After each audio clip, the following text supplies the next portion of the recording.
I'm soaking through and through. Then you handed me a towel, and all I see is you. And even if my house falls down now, I wouldn't have a clue, because you're near me. And I want to thank you for giving me the best day of my life. And just to be with you is having the best day of my life. And I want to thank you for giving me the best day of my life. This is Nationwide 90 FM, owned and operated by Nationwide News Network Limited. We broadcast from our studios at 14 Ocean Boulevard in the Digicel Center, downtown Kingston, Jamaica, transmitting on the FM 90 band, 90.3 from Peters Rock in St. Andrew and Murphy Hill in St. Anne, serving Kingston and St. Andrew, St. Catherine, St. Anne, parts of Clarendon, St. Mary and St. Thomas.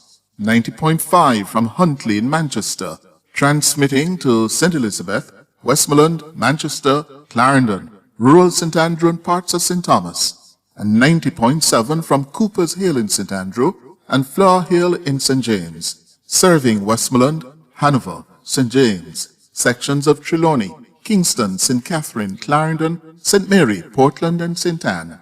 Nationwide 90 FM also broadcast on YouTube at Nationwide 90 FM Live and on Flow at channel 916. Nationwide 90 FM, a new revolution in media. You're listening to Nationwide 90 FM. The time is 6 o'clock. From the studios of Nationwide Radio, morning radio the right way. It's Nationwide This Morning.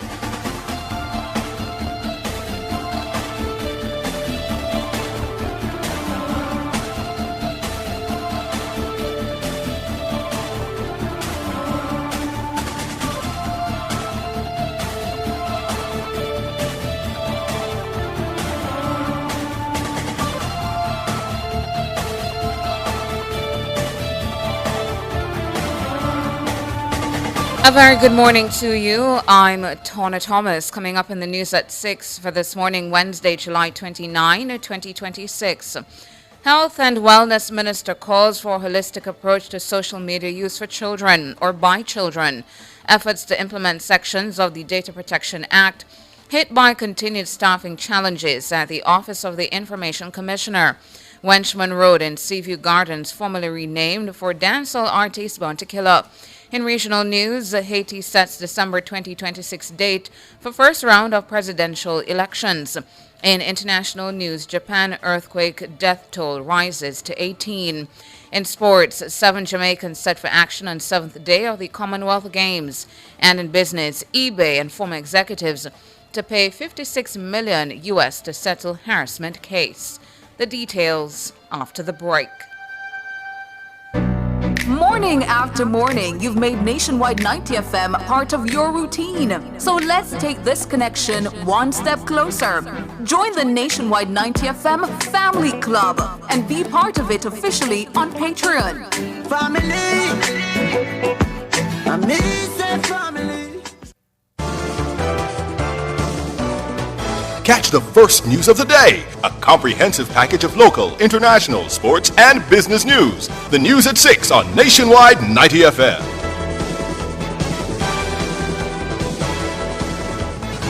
Now to the details.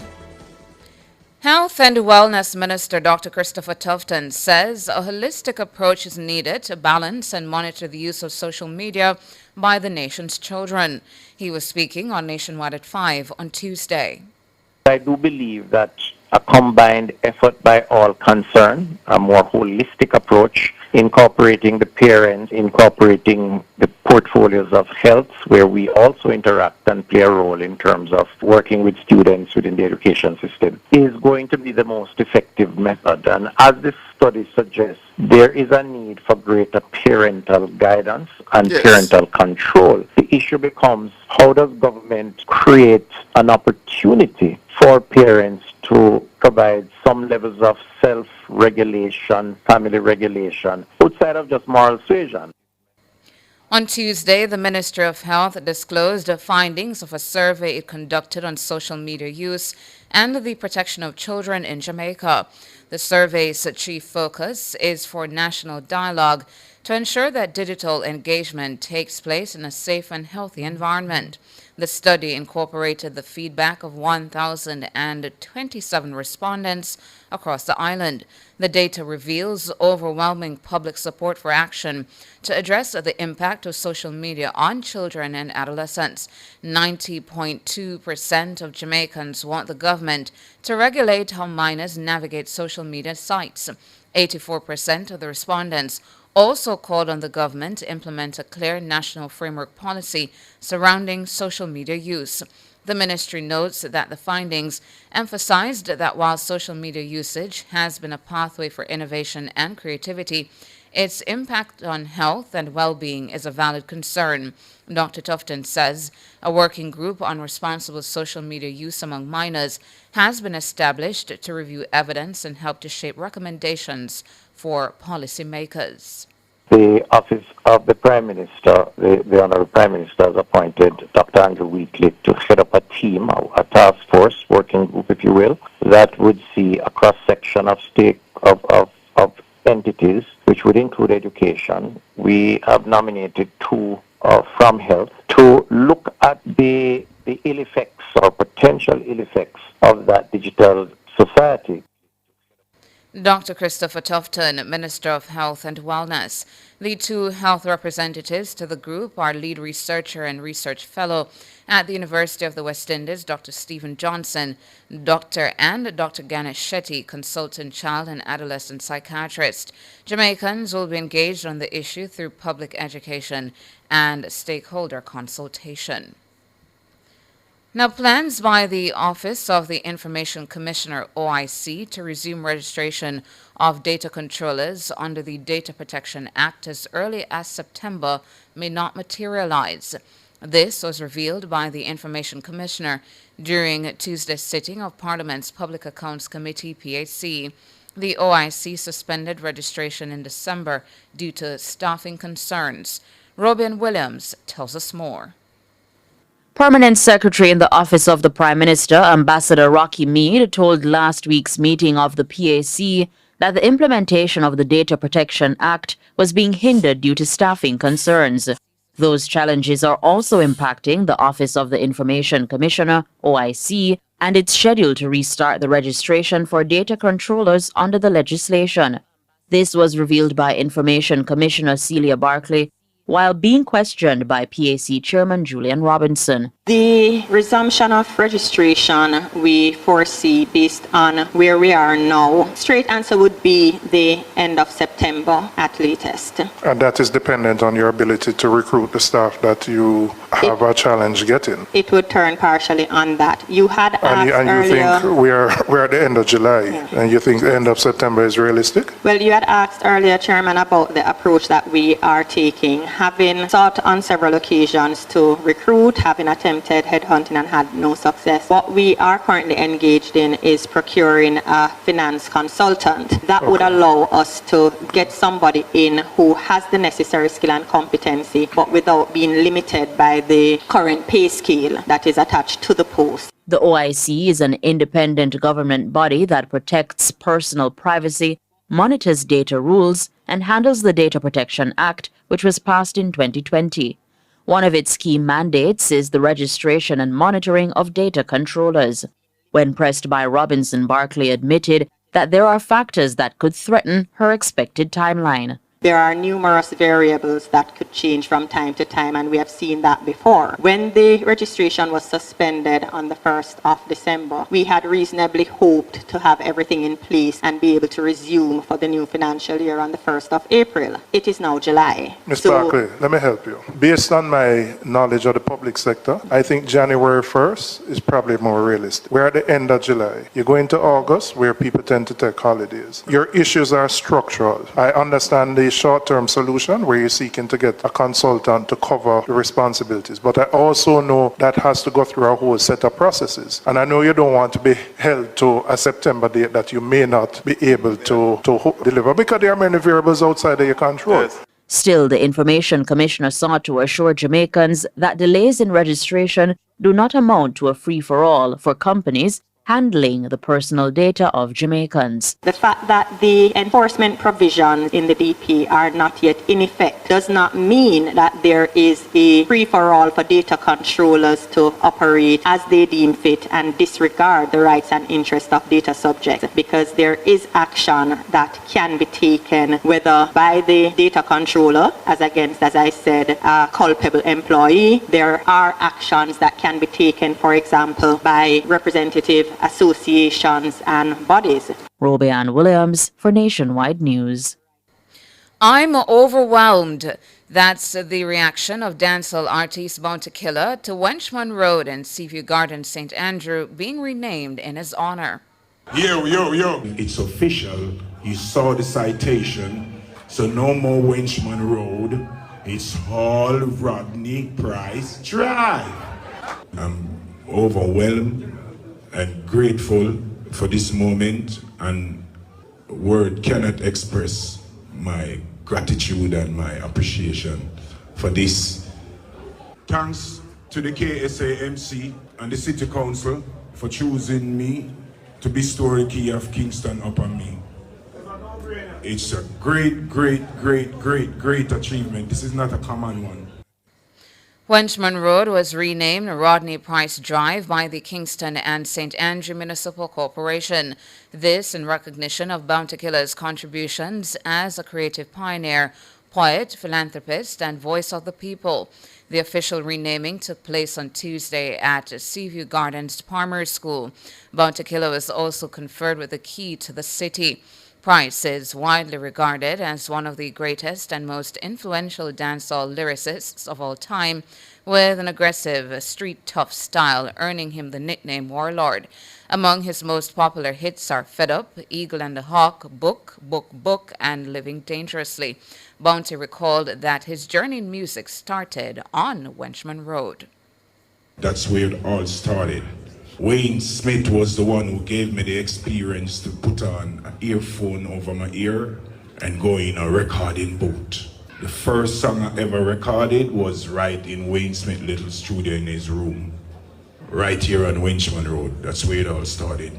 And then the first time I saw my name on a record label, every artist can tell you what that does for an artist when you look on a record and you see a name. Although you never sell one copy, you just want to see a name on that label there.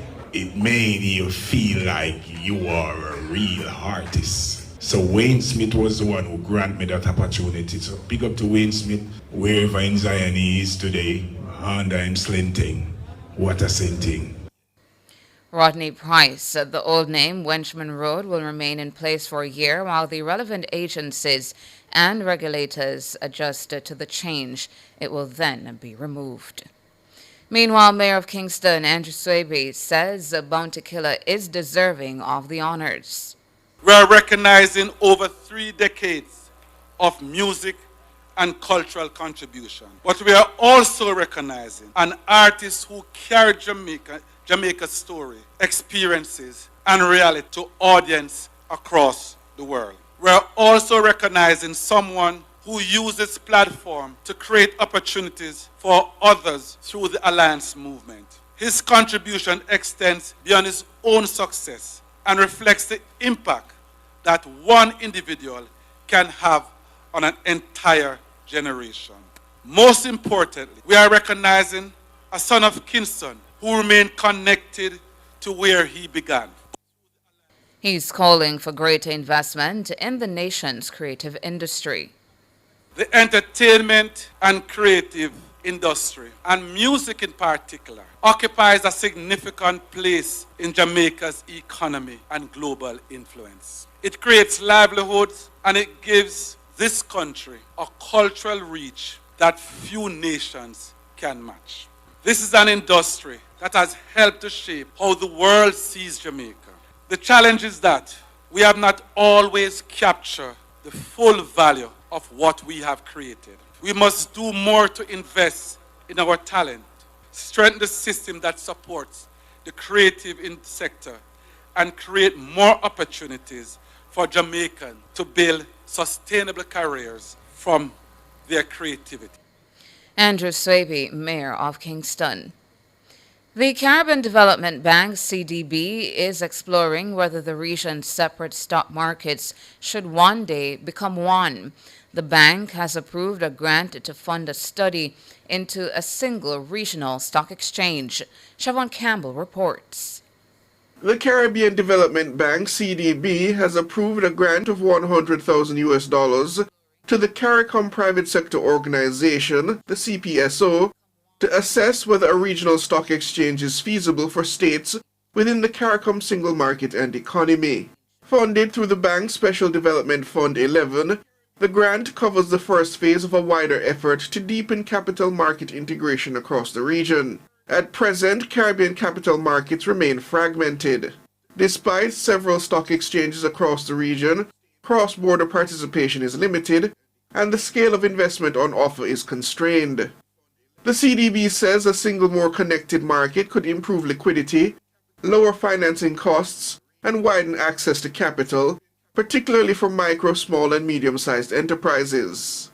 Division Chief for the Private Sector Division at the CDB, Lisa Harding, says the region's long-term growth depends on stronger, more accessible financial markets. She says the study will provide the analysis needed to determine how a regional exchange can strengthen access to finance and advance economic integration. The study will assess demand across member states, examine the legal and regulatory requirements for integration, evaluate international models, and consult public and private sector stakeholders. It will also explore how to improve access to financing for women-led enterprises, youth entrepreneurs, and other underserved groups. The project is being implemented by the CPSO, supported by the CDB and the Inter-American Development Bank. Together, the institutions are contributing $324,000 toward this first phase. The findings will be presented at a regional symposium to guide decisions on the future of capital market integration. Siobhan Campbell for Nationwide News.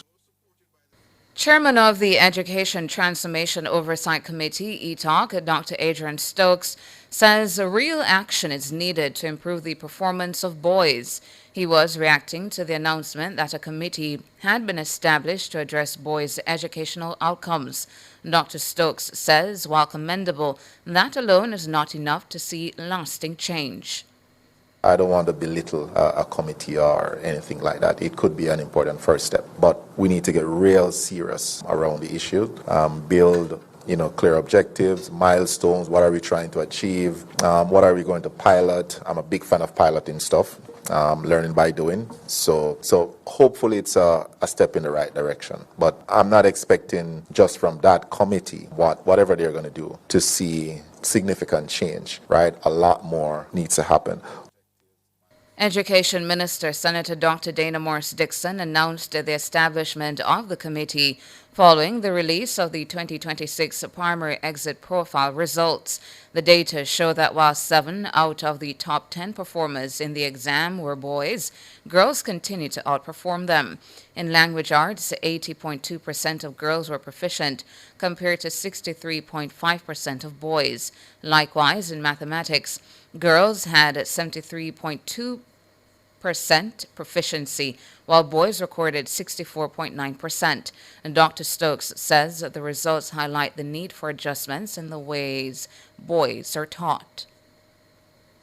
What is clear is that we have to change the approach we use to educate our boys. That's very important. And as I said, I'm not sure anyone has a full slate of answers on how to address this problem. I suspect we will have to test different, let's say, learning modalities to find the appropriate ones for our boys. This is something ETALK will work on closely with the ministry and all relevant stakeholders to better understand and to fix the issue. We must improve the performance of our boys. We have to close the performance gap. And Dr. Adrian Stokes, the chairman of ETALK. He was speaking at ETALK's quarterly media briefing last week at the University of the West Indies regional headquarters in St. Andrew. Meanwhile, Permanent Secretary Dr. Casson Troop says the Education Ministry has already begun to re-examine teaching methods to see what adjustments can be made to enhance the performance of boys.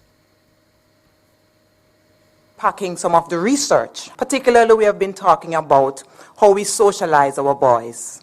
So there is a socialization factor that is influencing what happens in the classroom.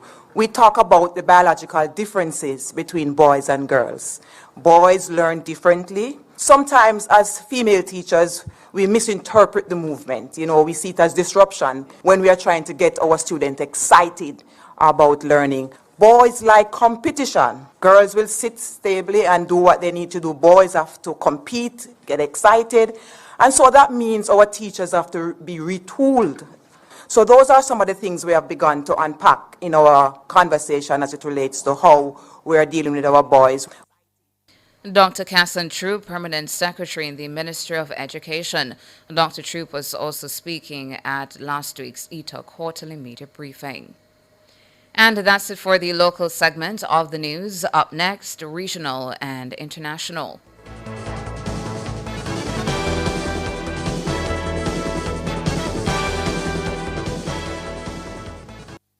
It's This Morning on Nationwide 90 FM. The time is 6:20. Remember the first time, the first glance, the first touch, and rediscover that feeling. At Couples Resorts, every stay feels like the first time all over again. Escape to a couples-only, all-inclusive paradise with gourmet dining, premium cocktails, and unforgettable ocean views. All included. Jamaican residents can celebrate with exclusive rates from $405 USD per night, valid through April 30th. Visit couples.com/residence. Couples Resorts, like the first time, every time.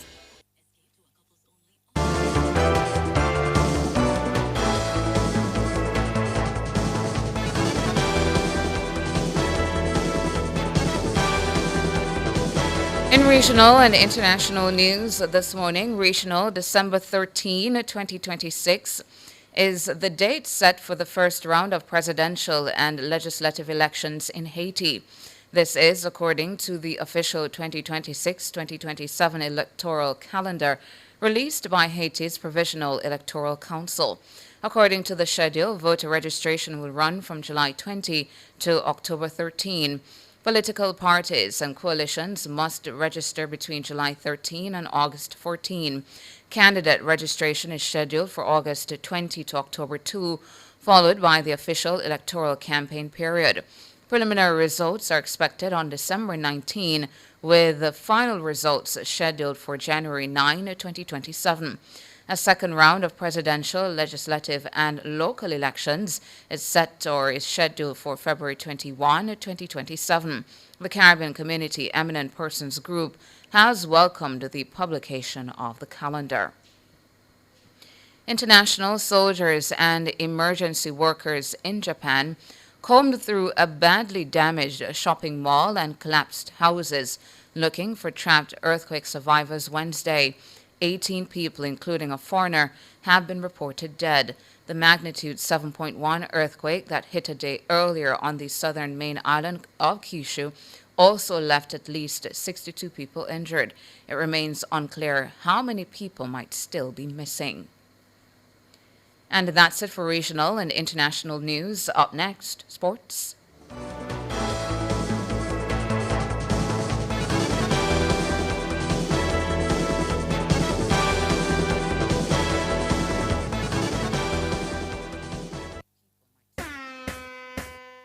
From the biggest tracks to the biggest energy, Nationwide keeps it moving.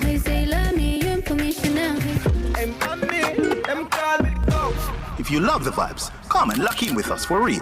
World boss, leave a prison could stop me. Join the Nationwide 90 FM Family Club today on Patreon. Practice. God me say you watch you over me practice. Hey, turn up to 25. Turn up to 25. Could I drive out fresh in a MG ride with a staycation all inclusive flex? Yeah.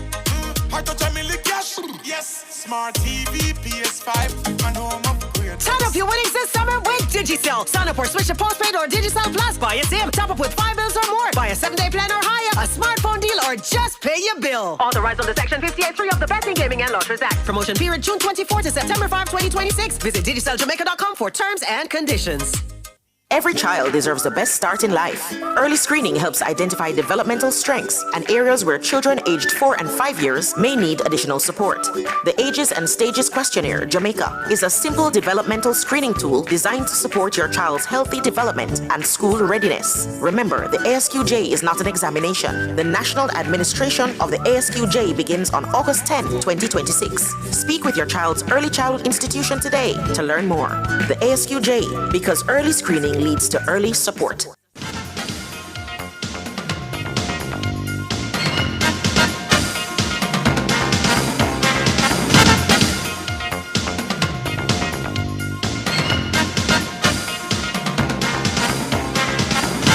Time now for your morning sports. 7 Jamaicans will be in action in athletics on day 7 at the Commonwealth Games in Glasgow, Scotland. Lavanya Williams and Alana Reid go in the first round of the women's 200 meters, while Rashawn Clark, Javon Powell, and Chris Taylor will go in the men's equivalent. The women's 400-meter hurdles are also on the cards, with Shine Salmon and Sonique Walker looking for spots in the final.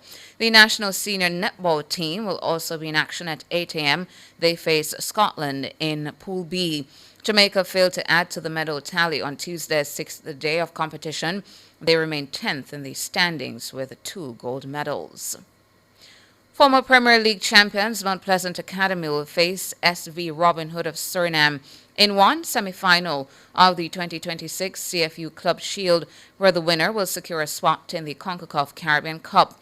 Mount Pleasant beat Weymouth Wales of Barbados 1-0 in the quarterfinals on Tuesday in Trinidad, while Robin Hood defeated Slingers of Guyana 4-0 in another. This was how Mount Pleasant got their goal against Weymouth Wales, thanks to a strike from Johnson Judy in the 66th minute. No, this should be a goal. It's no, Baino, or rather again, Primus to the rescue, but he can't do it this time. And eventually there is a goal in the 66th minute of this encounter. And that's the number 10, Jason Judy, breaks the deadlock for Mount Pleasant.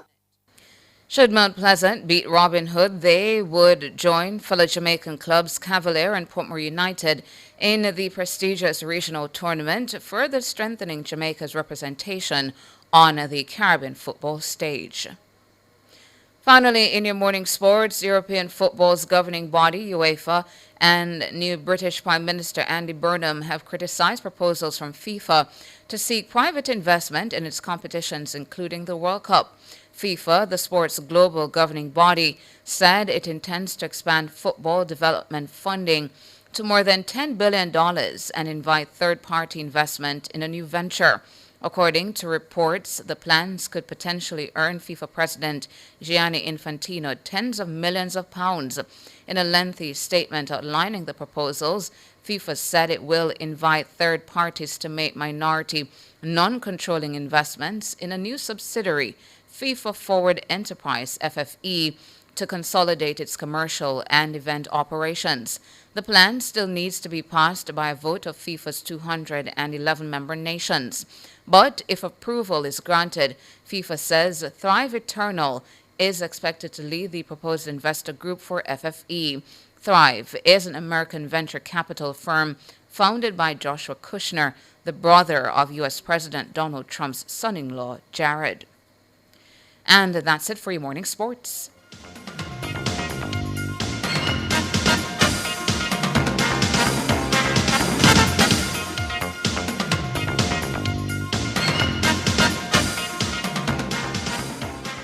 We may stumble, we may fall, but together we always rise. For 64 years we've proved it. Through every storm, every struggle, every victory, we were born to rise. At Satiko, we rise with you, building futures, protecting families, uplifting communities. This independence, Jamaica stands proud as we rise.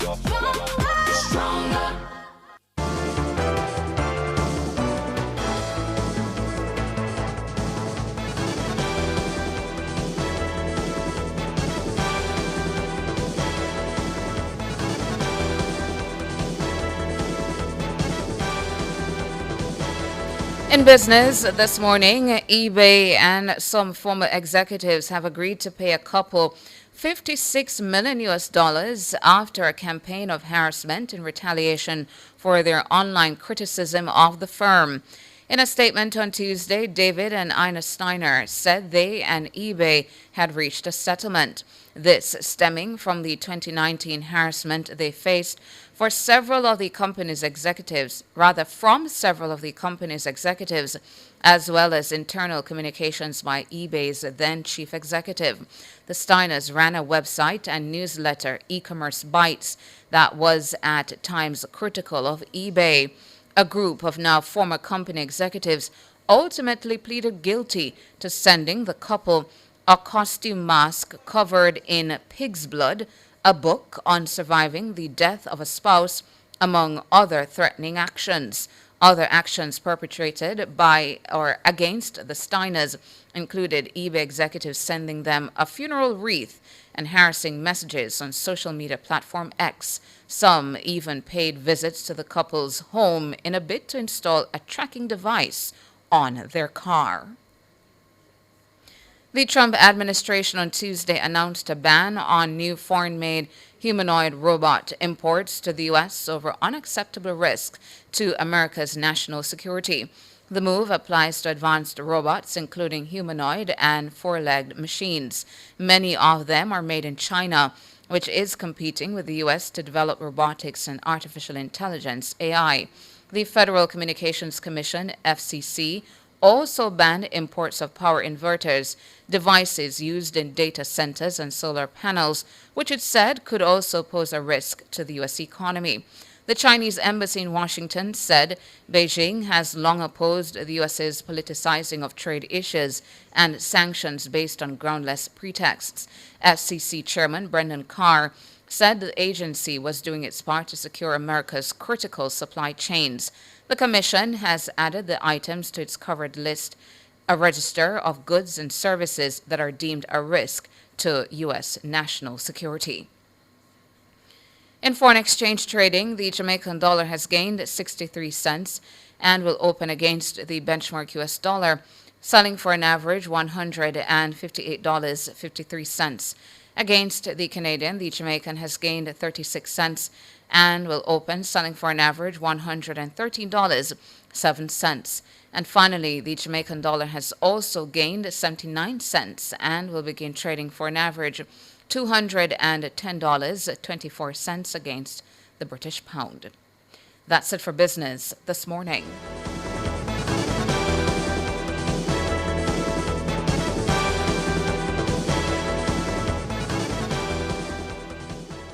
It's This Morning on Nationwide 90 FM. The time is 6:31.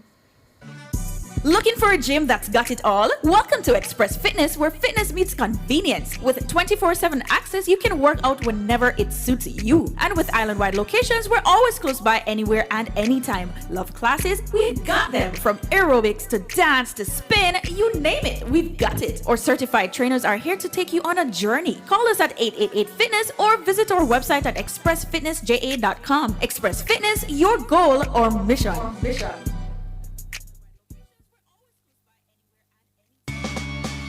Enough power tool, big to small. Chakama figure dig the wall. Up a total tools. Weed waka figure trim the lawn. We have everything a job demand. Total tools. We rent them, sell them and fix them. Also give Total Tools a call. When I say home improvement, landscape construction, a Total Tools are your option. Home improvement, landscape construction, Total Tools are your option. Total Tools located at 102 Main Street, Ocho Rios, 34 Slipe Road, Kingston. And lot C6 Jacksaw, Sentence Bay. Call us today. Jamaica, attention everyone, worldwide, the wait is over. Your queen diva, Miss Kitty, is back on Nationwide 90 FM, and you're invited to be part of the biggest media comeback of the year. Join me Monday, August 3, from 1 p.m. to 5 p.m. at the Halfway Tree Transport Center for the grand return of Mrs. Kitty Live. Or is it Miss Kitty Live? You gotta be there to find out. Come and enjoy the live broadcast, music, giveaways, sponsor activations, and the electric atmosphere that only yours truly can generate. Bring your friends, bring your family, and come celebrate this historic occasion. Or might I say, this auspicious occasion. Mrs. Kitty Live! Or is it Miss Kitty Live? Whichever way, you don't know it will go on. Monday, August 3, 1 p.m. to 5 p.m. The Halfway Tree Transport Center. See you there. Radio Nice again. La, la, la, la, la, la. One Miss Kitty on the up.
Hey, watch this now, Tom. Uh-huh. Good morning and welcome to the app. And I am one George Davis. And I'm one Thomas. There you go. They put it up. Oh my goodness. They put it up. There's so many apps. So many apps. So when people say once upon the app, I say which app? Good morning, good morning, good morning. Welcome to Nationwide this morning. NTM. Hello to our friends on YouTube. Good morning to you. Joining us out there in Radioland. Good morning to you as well. How are you this morning? Me good, it's man. Lovely Wednesday morning. Good. Great. How you do? I'm great too. You're great too. Yeah. On this app. Yeah. Yeah, what a morning. King, you ready? All right. So we are yesterday the PNP had had a press conference on matters concerning local government. And we asked one of our reporters to attend. We had some questions we believe were necessary to be answered,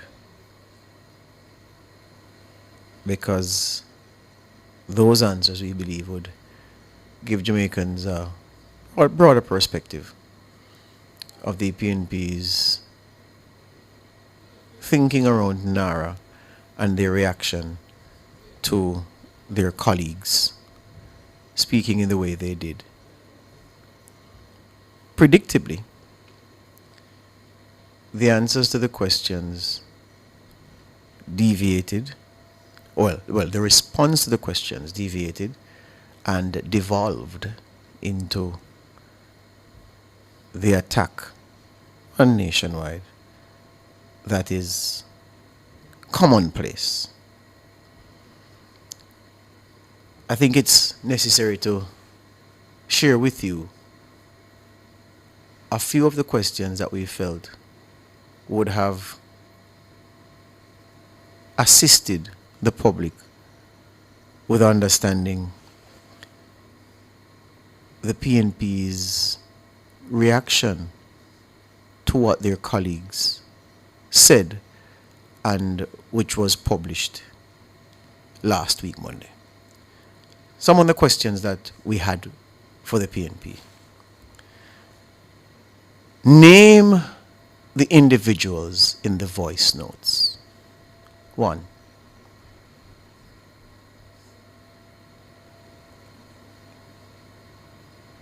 Is one of the voices, well, if they had named Mario Mitchell as one of them,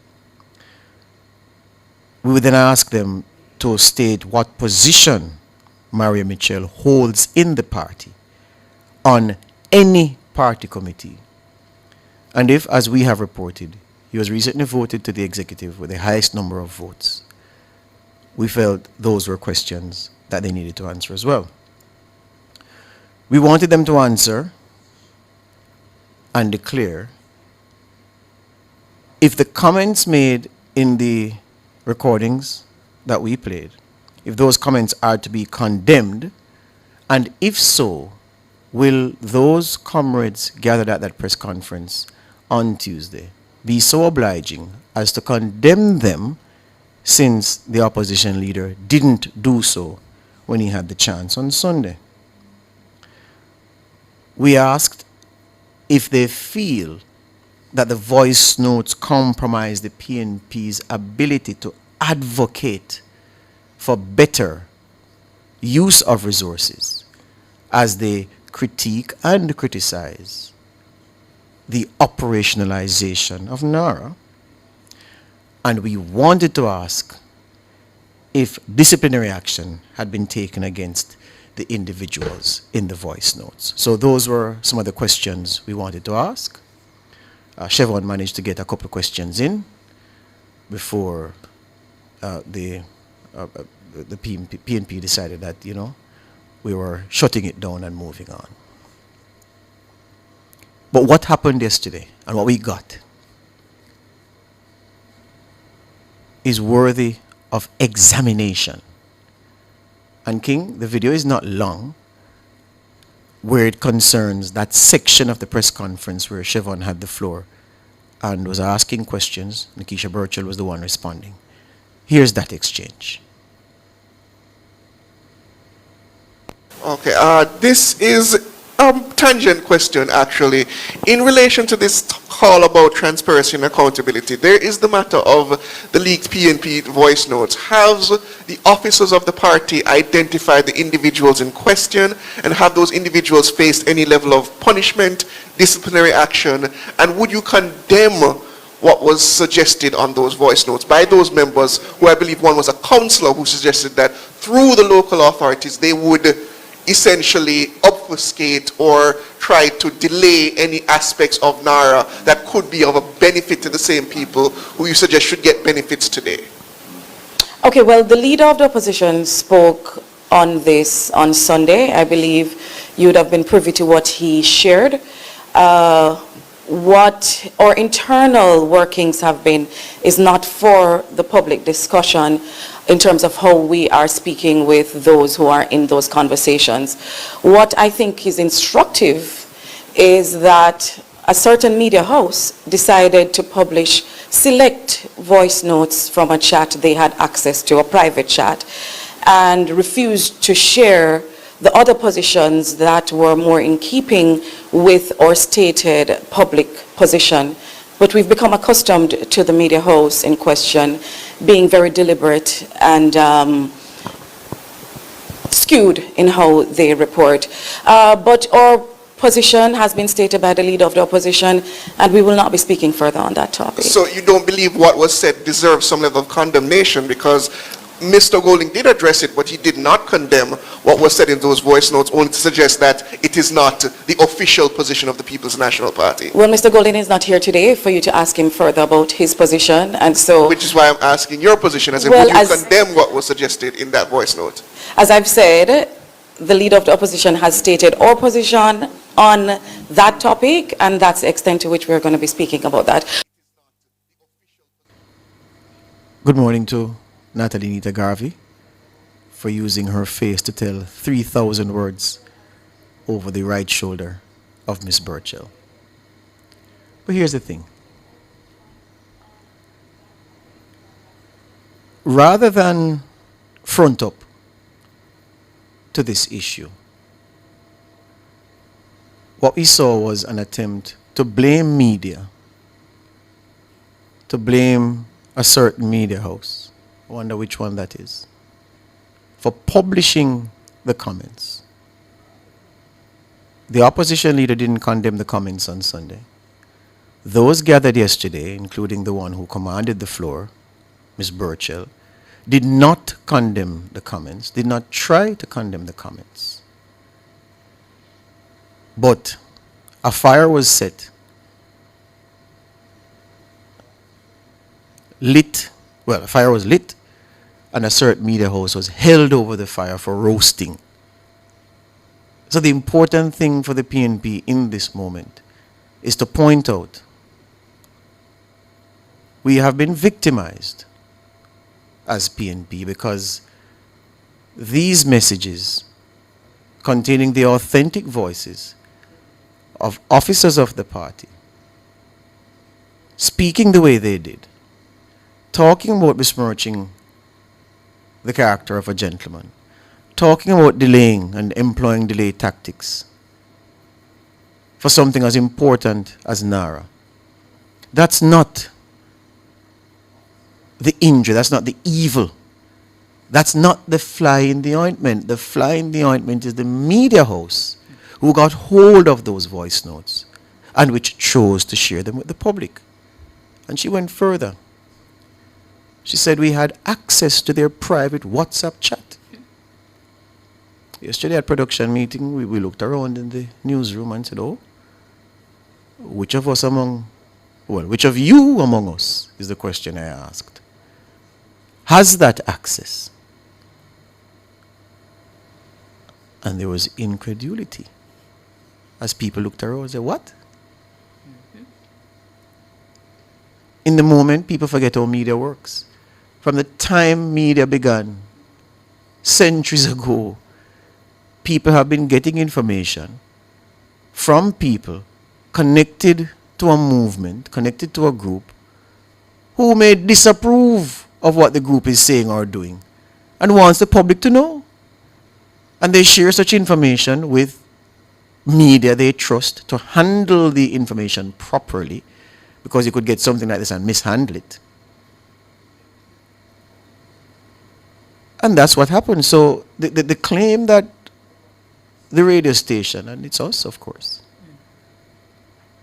had access to their private WhatsApp chat as if we infiltrated it, clearly that's balderdash. What is also balderdash-esque is the claim that we cherry-picked which voice notes to play, as if they know that, we had access to everything and we only chose to play the only two bad ones, which is what she was saying, effectively. And also that we refused to play the ones that reflect the PNP's public comments on NARA. Refused means that we would have been asked by an entity or an officer of the party to share those publicly. And we said, no, we're not. Nobody has asked us to do that, and they couldn't ask us because we don't have any more. We played what we had. So to say that the media host refused to play the ones that reflect well on the PNP is, as I have described it, balderdash. Ms. Burchell said that in trying to dodge the question, that it was instructive that certain media hosts played some of the voice notes, or the voice notes that made the PNP look bad. But then again, it's in keeping with how this media house does its business, and skewed, she used the word skewed. Ms. Burchell, it's an oxymoron though, Mom. To say something is instructive means that you're getting new information, or you're getting confirmation of facts. So how can it be instructive that the media house did this, yet you say, yeah, but this is in keeping with how the media house does things? No, that's oxymoronic. It doesn't make sense. Then you say we skewed. So listen to the charges, The questions were, are you going to condemn? Do you think you need to seek to assure the Jamaican people that you're not saboteurs? Those questions were dodged, and instead we got a slightly bellicose response, attacking the media house that published the stories. The energy was misdirected. The opportunity was wasted. And when you say we skewed the thing, it suggests that in that conversation of bonhomie and love for the country that was being had in that WhatsApp group, and we picked only those ones and we published them. Well, all right, Ms. Burchell, here's what you do. Publish the full thing. You have it. You have the messages. You have more voice notes. Since you're accusing us of skewing the conversation, skewing the perception, cherry picking what to play, and since you have it all, publish everything and let the country decide.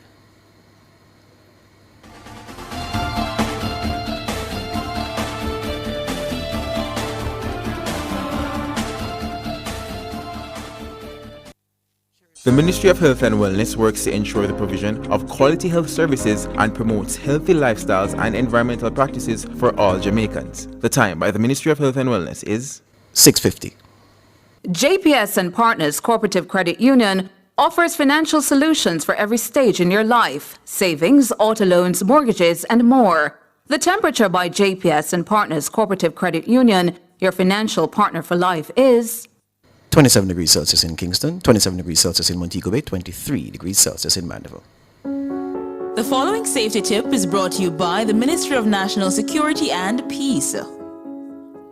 Avoid leaving valuables on car seats or other areas where they are visible from outside, as this can attract unwanted attention. Stay alert, stay vigilant.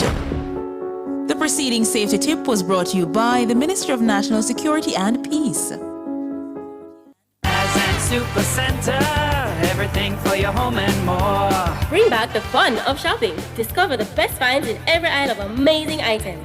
For your kitchen, your living room, your bedroom, or any room, Azan Super Center has that perfect touch to elevate your space to the next level. Our team is ready to help you find what you are looking for you or someone else. So stop by our Crossroads store today and rediscover the fun of shopping. Azan Super Center, it's a lifestyle. It's a lifestyle.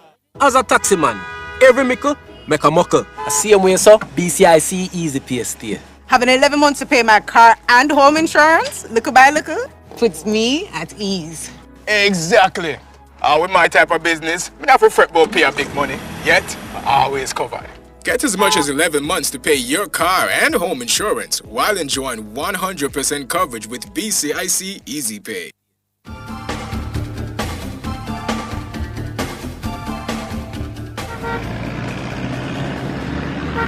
Time now for Street Smarts 1 with Ludlow McLean. Good morning, Ludlow. Morning, George. Morning to the Turner. Hey to you, Ludlow. And everyone there in the studios, or listeners, or viewers, motoring, public passengers, everyone, visitors. Well, coming out of Portmore, the movement is pretty good if you're on the Elsha Main Road. And also if you're coming out of like places like Greater Portmore 2, West 3, East, all of these areas, you come into the intersection of Elsha Road and Brayton Road. That's pretty good also. And if you're going all the way down to Nagahead, normally it is busy at this time, but you can make your way. And going across Nagahead Drive, it's also pretty good. All of these areas, George Lee Boulevard in Portmore, and going towards Fort Augusta Drive in the Independence City area, it's pretty good movement. Now, if you're going to the toll using Dawkins Drive, or if you're using the Port Henderson Road, it's pretty good movement. Also, going over to the toll, it's pretty good as you make your way there to Marcus Garvey. There are some vehicles along Marcus Garvey there, but nothing to threaten you at this point in time in terms of vehicular flow. All right, it's our first report for the morning. It's back to you.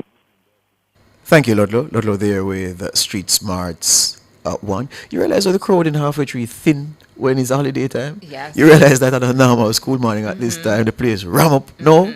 It's can't. It doesn't even look. It look weird. It doesn't look like Halfway Tree. I'm a happy camper.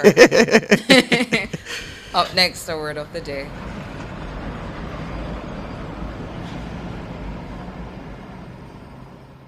The word of the day is brought to you by Marshall's Pharmacy.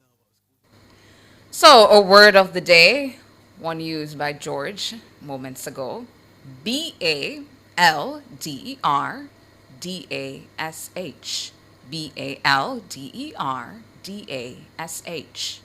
Balderdash.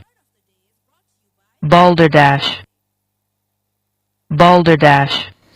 Just in case you were wondering, many of you who, well, I'm not sure if there's anyone out there who didn't know the definition. You perhaps use context clues to help you.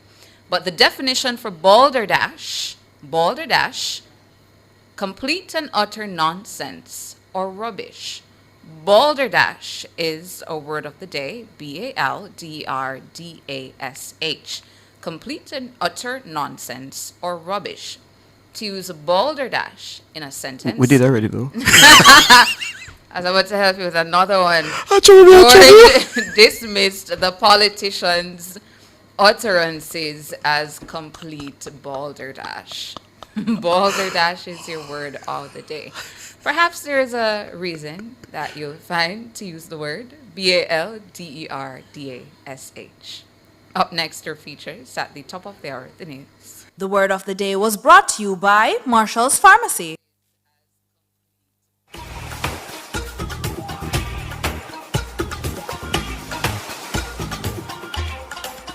People aren't the only ones who can get heat stroke. Our canine companions can be hit with this serious condition too. In Pets World today, we'll delve into how to prevent heat stroke in your dog. Heat stroke is a big risk during warm and hot weather. Remember that your dog is always wearing a fur coat and they are usually warmer than you are. A temperature that seems only a little warm to a person can be too hot for a dog.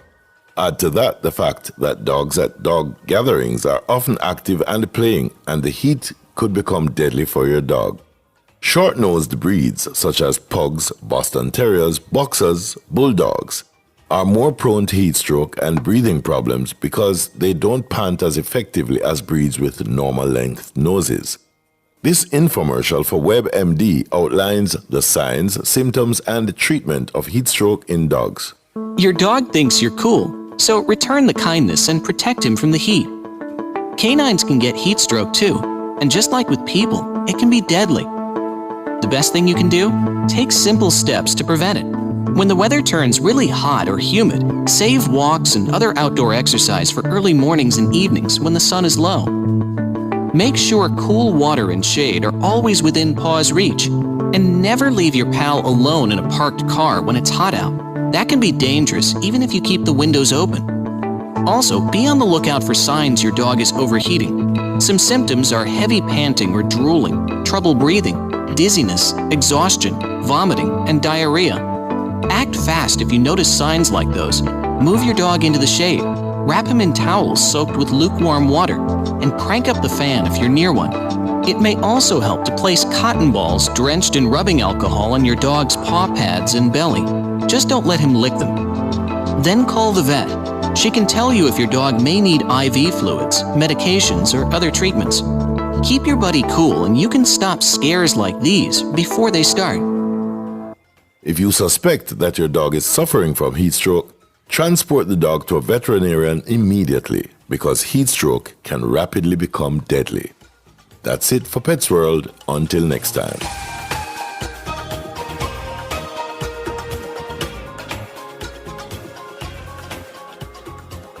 Fearless and fair. Nationwide 90 FM.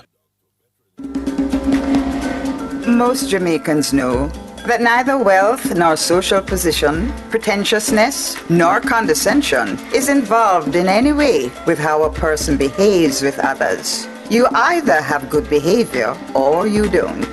This is the Lifestyle Pages on etiquette and good behavior. There are only 3 things that make up good behavior. 1, good manners. 2, good taste. And 3, a knowledge of the current nowadays rules of etiquette. Etiquette is the easiest to learn. What's the difference between etiquette, good manners, and good taste? 1. Etiquette refers to a set of rules or behavior in a given social or business situation. 2. Manners are basically an attitude of consideration for others. Howdy, and thank you, na brook na square. 3. Good taste involves being modest and being humble and not loud or rude. To expose too much of our bodies, especially when in public, is never in good taste. It sends the wrong message to the onlookers about our personality. There is much to be gained when we show respect and follow orders and rules by exhibiting and showing good manners. I'm Valerie, and those were Lifestyle Pages. Nationwide 90 FM, continuing the tradition of fair, fearless, and factual reporting. Distracted driving costs lives. Keep your eyes on the road and arrive alive. The time brought to you by the Jamaica Information Service is... News time, 7 o'clock. The most credible news in the morning. The news at 7 on Nationwide 90 FM. Coming up in the news this morning at 7, Wednesday, July 29, 2026, Health and Wellness Minister calls for a holistic approach to social media use by children. Efforts to implement sections of the Data Protection Act hit by continued staffing challenges at the Office of the Information Commissioner. Wenchman Road in Seaview Gardens, St. Andrew, is now officially Bounty Killer Drive. And in international news, Japan earthquake death toll rises to 18.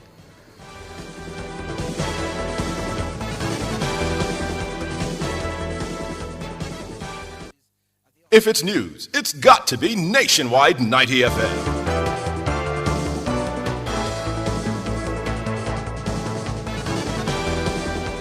Now to the details. Health and Wellness Minister Dr. Chris Tufton says a holistic approach is needed to balance and monitor the use of social media by the nation's children. He was speaking on Nationwide at 5 on Tuesday. I do believe that a combined effort by all concerned, a more holistic approach, incorporating the parents, incorporating the portfolios of health, where we also interact and play a role in terms of working with students within the education system, is going to be the most effective method. And as this study suggests, there is a need for greater parental guidance and parental control. The issue becomes, how does government create an opportunity for parents to provide some levels of self-regulation, family regulation, outside of just moral suasion? On Tuesday, the Ministry of Health disclosed findings of a survey it conducted on social media use and the protection of children in Jamaica. The survey's focus was for national dialogue to ensure that digital engagement takes place in a safe and healthy environment. The study incorporated the feedback of 1,027 respondents. The data reveals overwhelming public support for action to address the impact of social media on children and adolescents. 90.2% of Jamaicans want the government to regulate how minors navigate social media sites. 84% also called on the government to implement a clear national framework policy surrounding social media use. The ministry notes the findings show that while social media use has been a pathway for innovation and creativity, its impact on health and well-being is a valid concern. Dr. Tufton says a working group on responsible social media use among minors has been established to review evidence and help shape recommendations for policymakers. The Office of the Prime Minister, the Honourable Prime Minister, has appointed Dr. Andrew Wheatley to head up a team, a task force, working group, if you will, that would see a cross-section of entities, which would include education. We have nominated two from health to look at the ill effects or potential ill effects of that digital society. Dr. Chris Tufton, Health and Wellness Minister, lead researcher and research fellow at the University of the West Indies, Dr. Stephen Johnson, and consultant child and adolescent psychiatrist, Dr. Ganesh Shetty, are the two health representatives on the working group. Dr. Tufton says Jamaicans will be engaged on the issue through public education and stakeholder consultation. Plans by the Office of the Information Commissioner, OIC, to resume registration of data controllers under the Data Protection Act as early as September this year may not materialize. This, according to the Information Commissioner, during Tuesday's sitting of Parliament's Public Accounts Committee, PAC. The OIC suspended registration in December 2025 due to staffing concerns. Robian Williams reports. Permanent Secretary in the Office of the Prime Minister, Ambassador Rocky Mead, told last week's meeting of the PAC that the implementation of the Data Protection Act was being hindered due to staffing concerns. Those challenges are also impacting the Office of the Information Commissioner, OIC, and it's scheduled to restart the registration for data controllers under the legislation. This was revealed by Information Commissioner Celia Barclay while being questioned by PAC Chairman Julian Robinson. The resumption of registration we foresee based on where we are now. Straight answer would be the end of September at latest. And that is dependent on your ability to recruit the staff that you have a challenge getting. It would turn partially on that. You had asked and you earlier, think we're at the end of July, and you think the end of September is realistic? Well, you had asked earlier, Chairman, about the approach that we are taking. Having sought on several occasions to recruit, having attempted headhunting and had no success. What we are currently engaged in is procuring a finance consultant. That would allow us to get somebody in who has the necessary skill and competency, but without being limited by the current pay scale that is attached to the post. The OIC is an independent government body that protects personal privacy, monitors data rules, and handles the Data Protection Act, which was passed in 2020. One of its key mandates is the registration and monitoring of data controllers. When pressed by Robinson, Barclay admitted that there are factors that could threaten her expected timeline. There are numerous variables that could change from time to time, and we have seen that before. When the registration was suspended on the 1st of December, we had reasonably hoped to have everything in place and be able to resume for the new financial year on the 1st of April. It is now July. Mr. Barclay, let me help you. Based on my knowledge of the public sector, I think January 1st is probably more realistic. We're at the end of July. You go into August, where people tend to take holidays. Your issues are structural. I understand the short-term solution where you're seeking to get a consultant to cover the responsibilities. But I also know that has to go through a whole set of processes. And I know you don't want to be held to a September date that you may not be able to deliver because there are many variables outside of your control. Yes. Still, the Information Commissioner sought to assure Jamaicans that delays in registration do not amount to a free-for-all for companies handling the personal data of Jamaicans. The fact that the enforcement provisions in the BP are not yet in effect does not mean that there is a free-for-all for data controllers to operate as they deem fit and disregard the rights and interests of data subjects, because there is action that can be taken, whether by the data controller as against, as I said, a culpable employee. There are actions that can be taken, for example, by representative associations and bodies. Robian Williams for Nationwide News. Thank you, Robian. I'm overwhelmed. That's the reaction of dancehall legend Bounty Killer to Wenchman Road in Seaview Gardens in Andrew being renamed in his honor. Yo. It's official. You saw the citation. So no more Wenchman Road. It's Hall Rodney Price Drive. I'm overwhelmed and grateful for this moment, and word cannot express my gratitude and my appreciation for this. Thanks to the KSAMC and the City Council for choosing me to bestow the key of Kingston upon me. It's a great achievement. This is not a common one. Wenchman Road was renamed Rodney Price Drive by the Kingston and St. Andrew Municipal Corporation, KSAMC, in recognition of the artist's contributions as a creative pioneer, poet, philanthropist, and voice of the people. The official renaming ceremony happened on Tuesday at Seaview Gardens Primary School. Bounty Killer was also confirmed with the key to the city. Bounty Killer is widely regarded as one of the greatest and most influential dancehall artists of all time, with an aggressive, street tough style which earned him the nickname The Warlord. Among his numerous hits, Poor People Fed Up, Eagle and the Hawk, Book, and Living Dangerously. Bounty Killer recalled that his journey in music started on Wenchman Road. That's where it all started. Wayne Smith was the one who gave me the experience to put on an earphone over my ear and go in a recording booth. The first song I ever recorded was right in Wayne Smith little studio in his room, right here on Wenchman Road. That's where it all started. And then the first time I saw my name on a record label, every artist can tell you what that does for an artist when you look on a record and you see a name. Although you never sell one copy, you just want to see a name on that label there. It made you feel like you are a real artist. So Wayne Smith was the one who granted me that opportunity. So big up to Wayne Smith, wherever in Zion he is today, under him slinting. What a slinting. Rodney Price, Bounty Killer. The old name Wenchman Road will remain in place for a year while the relevant agencies and regulators adjust to the change. It will then be removed. Meanwhile, the Mayor of Kingston and St. Andrew, Andrew Swaby, says Price is deserving of the honor. We are recognizing over 3 decades of music and cultural contribution. But we are also recognizing an artist who carried Jamaica's story, experiences, and reality to audience across the world. We are also recognizing someone who used its platform to create opportunities for others through the Alliance movement. His contribution extends beyond his own success and reflects the impact that one individual can have on an entire generation.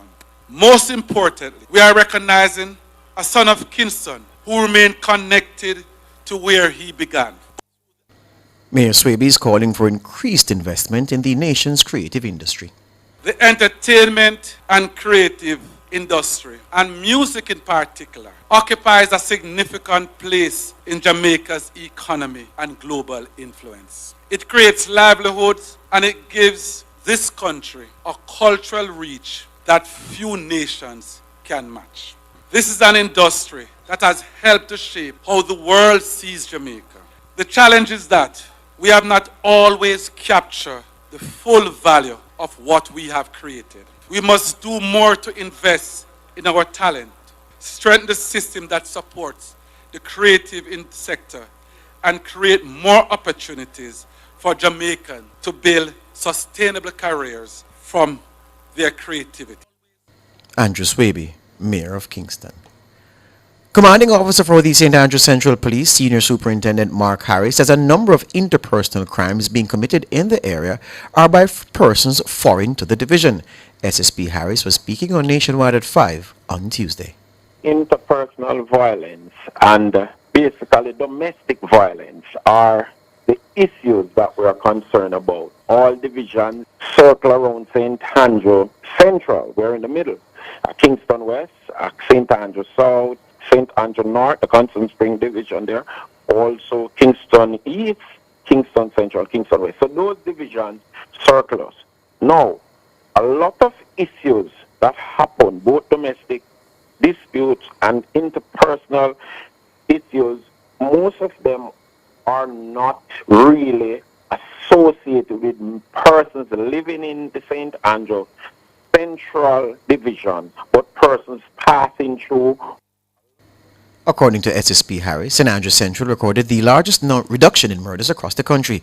They even went a full month without a murder in February.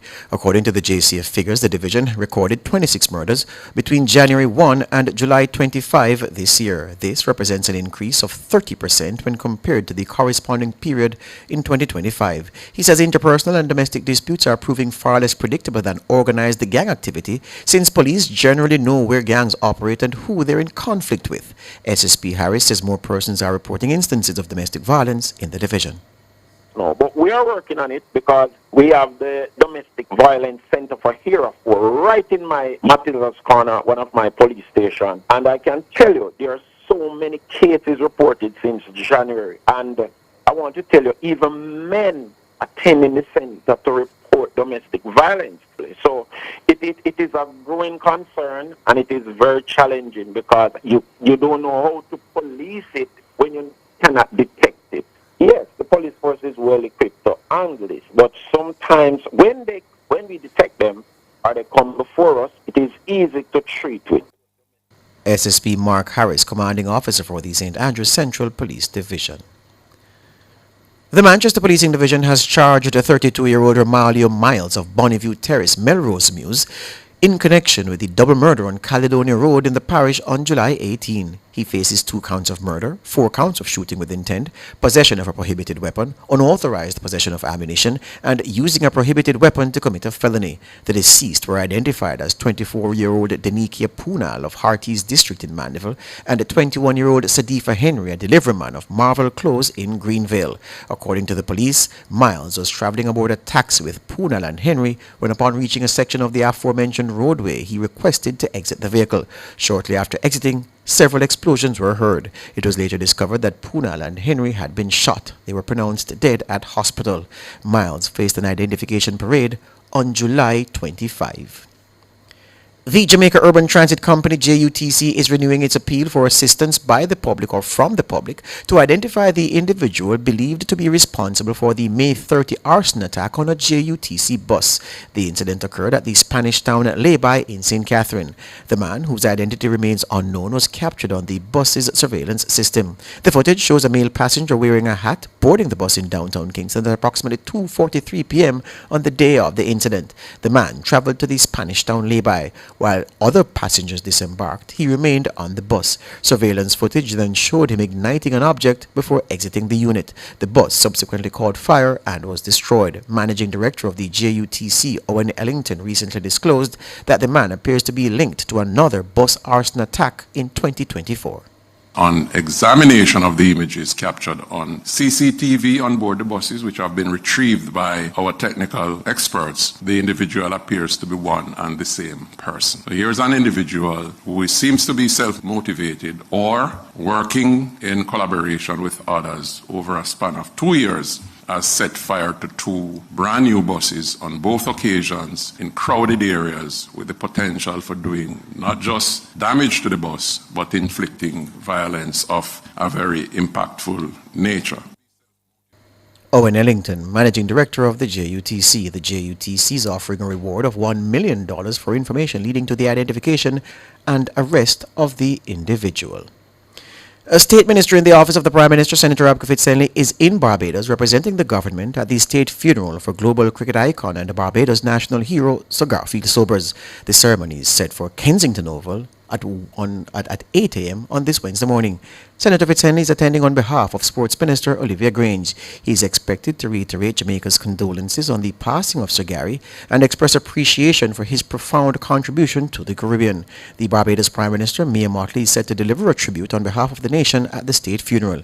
Later in the former West Indies captains Sir Clive Lloyd, Sir Viv Richards and Brian Lara are also in Bridgetown, along with Sir Curtly Ambrose and Sir Richard Richardson, to pay their final respects to Sir Gary. Lara and Sir Clive are set to deliver tributes along with the President of Cricket West Indies, Dr. Kishore Shallow. The service will feature a ceremonial gun salute and 2 minutes of silence. Sir Garfield Sobers died on July 17, 2026 at his home in Barbados. He was 89. He's widely recognized as the greatest all-round cricketer of all time and is often hailed across the globe for his contribution to the game.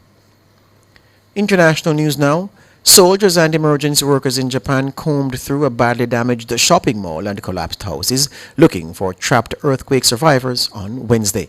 18 people, including one foreigner, have been reported dead. The magnitude 7.1 earthquake that hit a day earlier on the southern main island of Kyushu also left at least 62 people injured. It remains unclear how many people may still be missing. That's the news.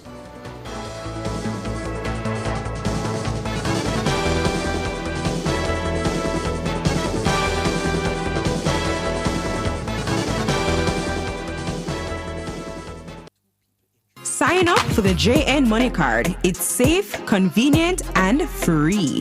The time by JN Money is 7:18. Rent or buy your hurricane supplies from Total Tools. Visit 102 Main Street, Ocho-Rios, 34 Slipe Road, Kingston 5, or Lot C6, Drax Hall, St. Anne's Bay. The temperature brought to you by Total Tools Jamaica is 27 degrees Celsius in Kingston, 28 degrees Celsius in Montego Bay, 23 degrees Celsius in Mandeville.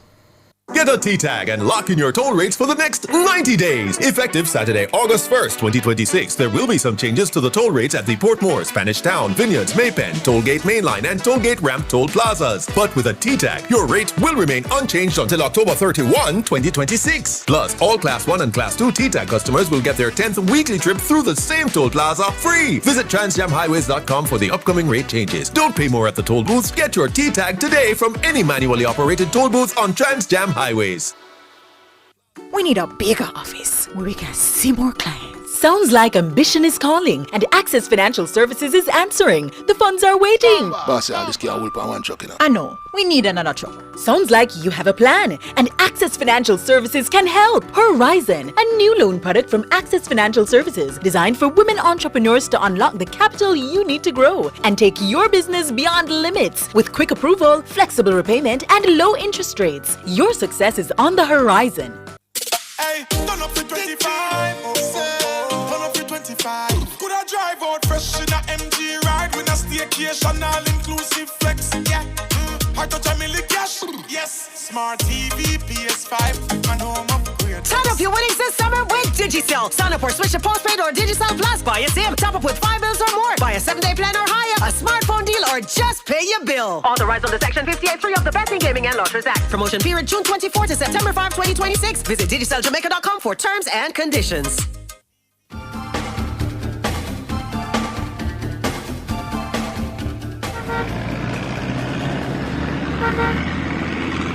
Time now for Street Smarts 2 with Ludlow McLean. Good morning again, Ludlow. Morning again, George. You're so right. Half the tree normally bustling and all of that. You know, with people all over the place. But it's a little bit different about that. Though, during the course of the day, it really builds up. The traffic builds up in half the tree square. It's only in the early morning, as in other areas. Because right now, if you're exiting out on the Municipal Boulevard onto the Mandela, you're going to find going west towards Spanish Town, it's really free-flowing.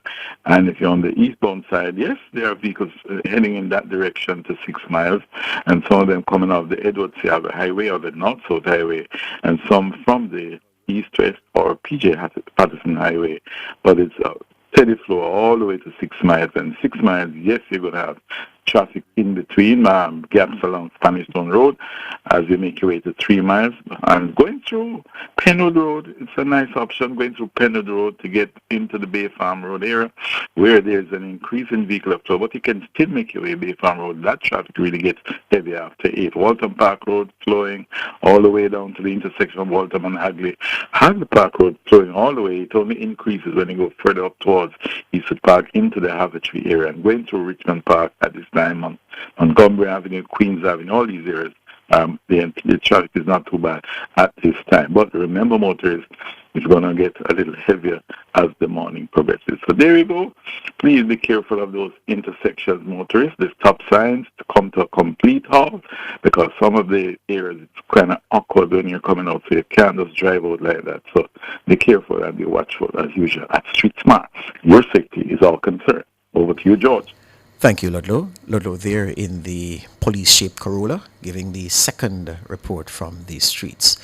Up next, front page.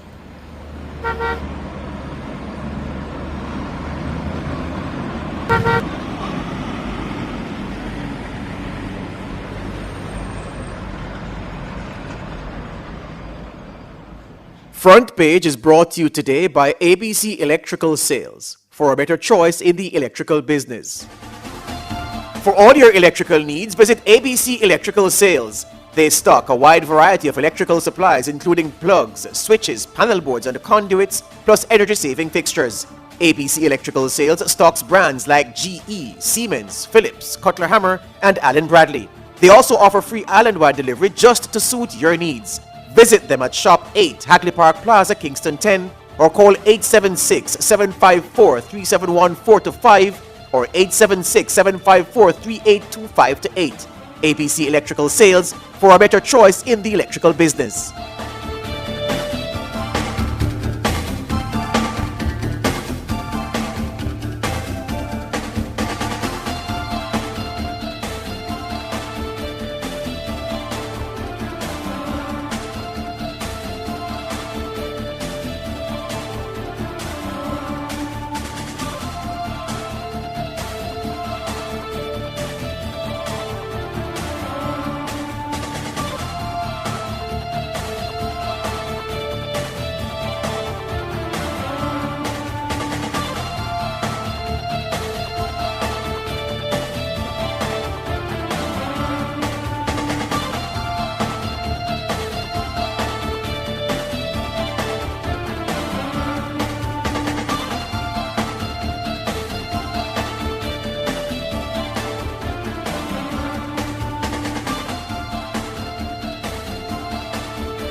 Welcome back to Nationwide this morning. You're now tuned in to our discussion segment, The Front Page. And on the front page this morning, George, is a matter we addressed yesterday. I believe it was after 8. Yes, we did. In relation to a woman who seemingly has some mental challenges, harassing residents of an apartment complex on Red Hills Road. So, yesterday morning, we highlighted the situation at that apartment complex on Sunset Boulevard of Red Hills Road in St. Andrew. And the residents say they have repeatedly sought help from the Kingston Community Mental Health Services, Bellevue Hospital, and the Ministry of Health, but claim little has been done to address the issue. They insist the woman continues to pose a danger to everyone living in the complex. We also showed you, I believe it was a video, appearing to capture the woman using a machete to chop a water hose, as well as another video showing her damaging what appeared to be a light fixture at the complex's entrance gate. And following our report, we spoke with Bellevue Hospital CEO as well, Suzette Buchanan. For those of you who missed that conversation yesterday, we bring back an excerpt for you.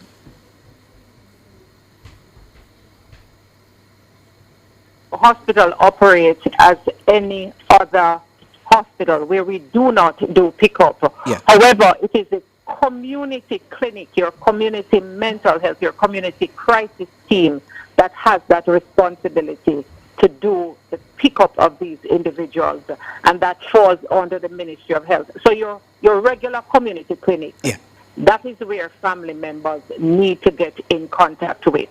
And they are equipped with the skills and the expertise and whatever is required to ensure that that patient gets to the hospital safely and without harm. Also, the police, according, I think, to Section 12 of the Mental Health Act, also has a responsibility to provide support, to be there, to be present, to ensure that they provide support. Yes. All right. So in a case where I'm being told by the residents that because of the lady's behavior over time, the family has abandoned her. And so there's no immediate family member or any family member at all that they can turn to make the contact with the agency or the entity responsible for the pickup, as you've outlined, to do that so that it can be transferred then to your team to do their work. What would you advise the residents to do on this day in sports? That is where the community comes into play. You know, when it comes on to someone living with a mental health condition, I've often said in old time days it takes a village to raise a child. It does takes a community to provide, to manage that person that is living with a mental health condition. So that's when the community come in play.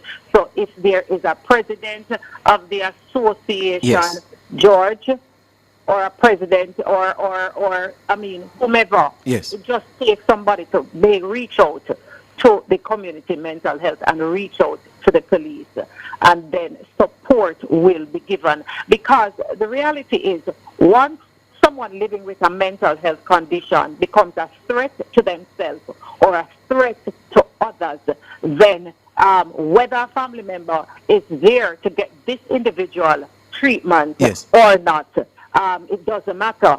Once it's established that this individual is a threat to themselves or a threat to others, then anyone can reach out and get that level of support. Suzette Buchanan, CEO of Bellevue Hospital, and you would have thought that after yesterday morning, where we dealt with the issue, then Cliff came and had a piece of it as well, that the authorities would have been embarrassed into going. Well, up to last night, after 9, just before I retired to bed, I was told that, George, can you believe that nobody no come? And of the people we called, nobody has answered. Michelle, we asked you to get some more of the videos ready where we can hide the lady's face. Yeah. Because our mission is not, poor thing, I mean, she would not be in her right mind and doing what she's doing. So there's clearly something wrong. So us victimizing her is of no benefit to anyone. All right, so here we are now, showing you a video. This appears to have been taken yesterday. So for those on radio, we're showing the woman in a yellow t-shirt tucked into her jeans. She's blocking the communal entrance to the block of apartments. A woman wants to go inside, and she's, pull it up, Jeremy, wheel it up again. The woman wants to go inside, and she was telling the woman, no, you're not pass, and using her body as a barrier, so the woman have to push past her. The audio is clean enough, King. I don't think there are any expletives there. You could turn, the name, okay, we don't want the name, right.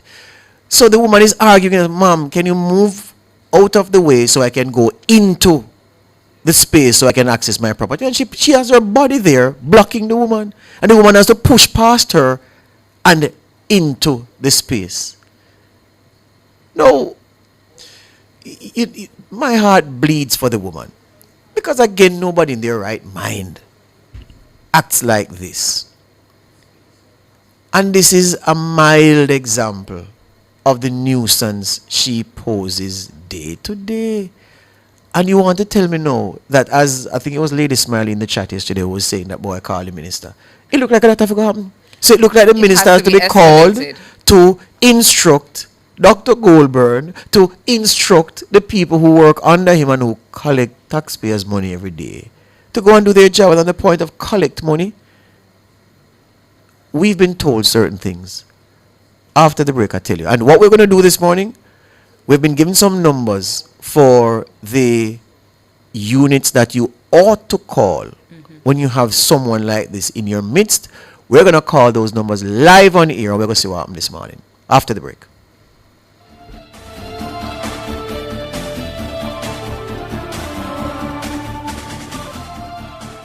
Jamaica live good, yeah. I make we enjoy life, while we feel safe at night. Jamaica live good. Jamaica, stop the killing and give up the guns. Just live good now. The time brought to you by the Ministry of National Security and Peace is 7:31. We may stumble, we may fall, but together we always rise. Stronger. For 64 years we've proved it. Stronger. Through every storm, Stronger. every struggle, Stronger. every victory, we were born to rise. At Satiko, we rise with you, building futures, protecting families, uplifting communities. This independence, Jamaica stands proud as we rise. For all your electrical needs, visit ABC Electrical Sales. They stock a wide variety of electrical supplies, including plugs, switches, panel boards, and conduits, plus energy-saving fixtures. ABC Electrical Sales stocks brands like GE, Siemens, Philips, Cutler Hammer, and Allen Bradley. They also offer free island-wide delivery just to suit your needs. Visit them at Shop 8, Hagley Park Plaza, Kingston 10, or call 876-754-3714-5 or 876-754-3825-8. ABC Electrical Sales, for a better choice in the electrical business. From the farmers in the fields to the bakers who prepare it to the teams that deliver every day, Juicy is built by Jamaicans. To our partners, thank you for standing with us. Juicy Patties, serious Jamaican food. Jamaica, the wait is over. Mrs. Kitty Live is back on Nationwide 90 FM. You're invited to be part of the biggest media comeback of the year. Join us Monday, August 3 from 1 p.m. to 5 p.m. at the Halfway Tree Transport Center for the grand return of Mrs. Kitty Live. Come join the live broadcast, music, giveaways, sponsor activations, and the electric atmosphere that only Mrs. Kitty can generate. Listen to me! Bring your friends, bring your family, and celebrate this historic occasion. Mrs. Kitty Live, Monday, August 3, 1 p.m. to 5 p.m. at the Halfway Tree Transport Center. See you there!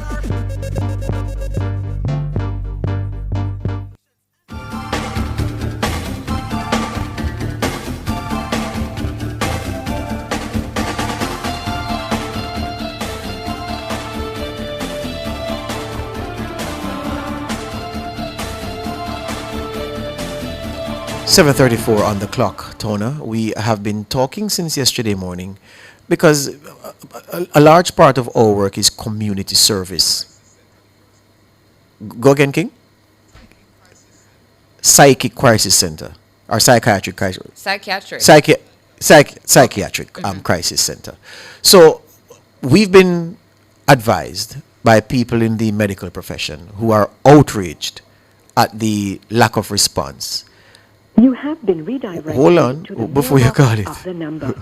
So we've been told to call a few numbers to get the help that the community is desperately in need of. One such number connects you to the Psychiatric Crisis Center. Correct. In Kingston and St. Andrew. Punch in the numbers again, Michelle, and make we hear what happened.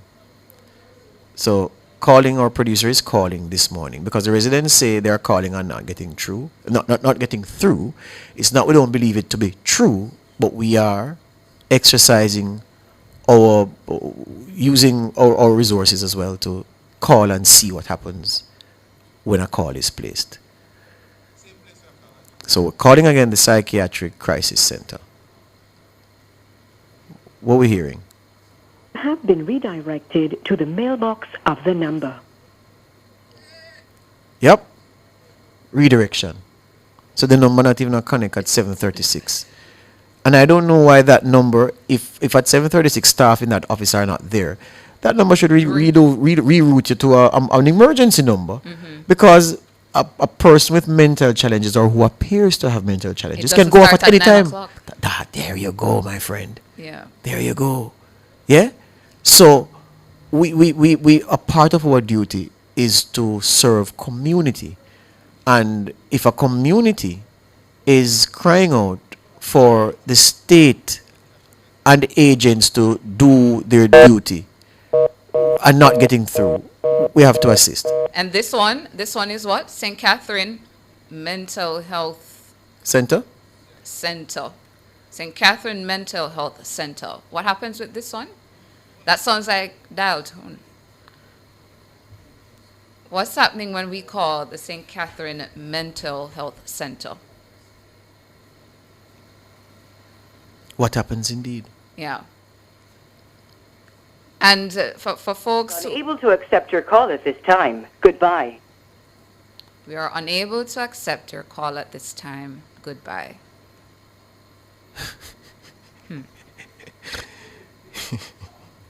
Who else are we calling?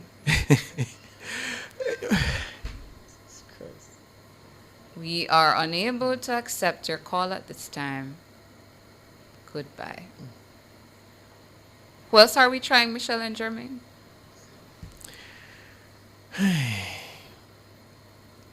Unable to accept your call at this time. Goodbye. That's the St. Catherine Health Center again. Good. Call the first one again, Jermaine. One last time.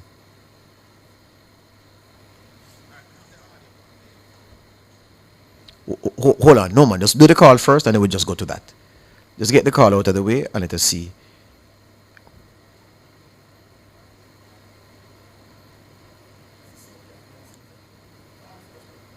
And why it's important for intervention to come urgently, you know, George, is as was The shown in the mailbox video. of the number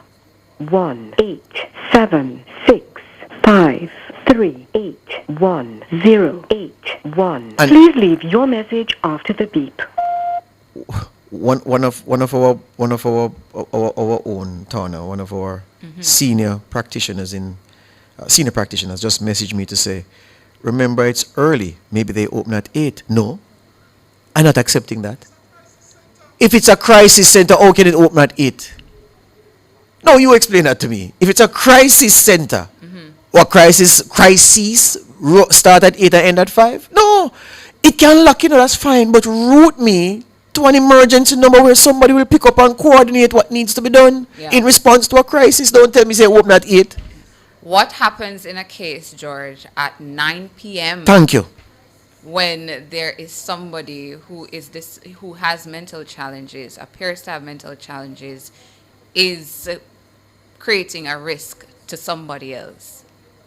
What should somebody do at that hour? Wait till when 8 it o'clock comes the next morning. to these units that Yeah. are supposed to respond to matters like that? Yeah. Suppose she set her bed ablaze at 11:30. Come outside talking to God knows who. The bed, the mattress burn, the curtain burn, and the unit are burn. You're adjoining unit. Who should you call? All right, you call fire brigade. But who do you call to get her the treatment she needs? Nobody. You wait till 8 o'clock the next morning. Come now.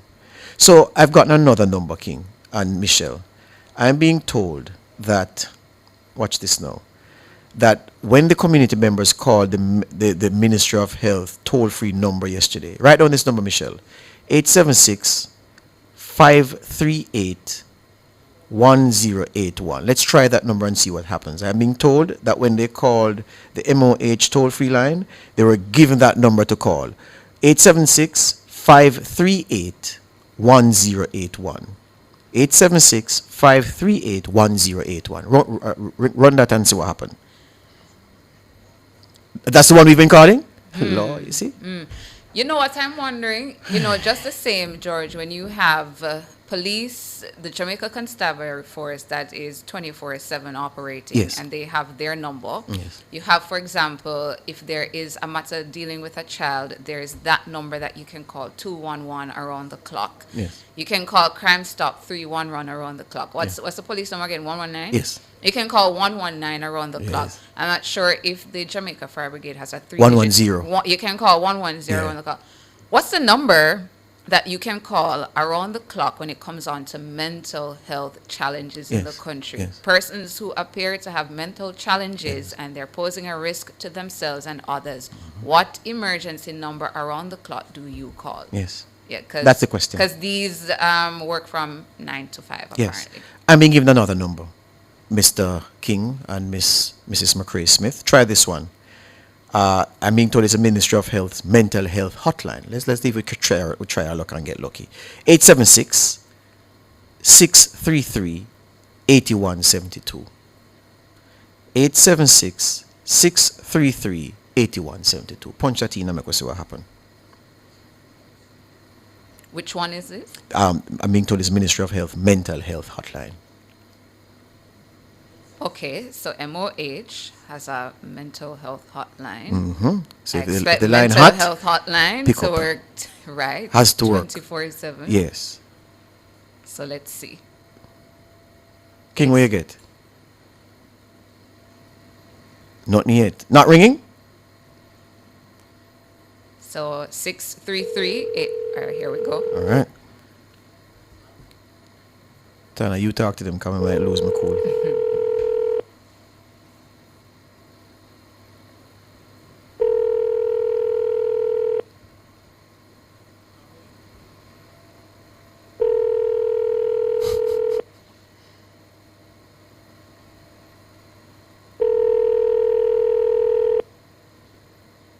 $7:42 a.m.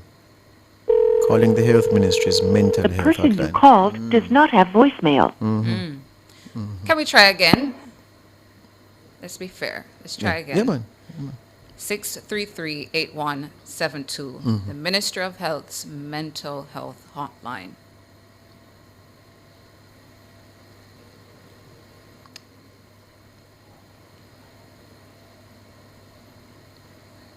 So I'm being told that this line has worked in the past. That I'm being told that the person called them to get help for a friend. So she didn't get through at first call, but that they called her back. Okay. All right, let's see what happens.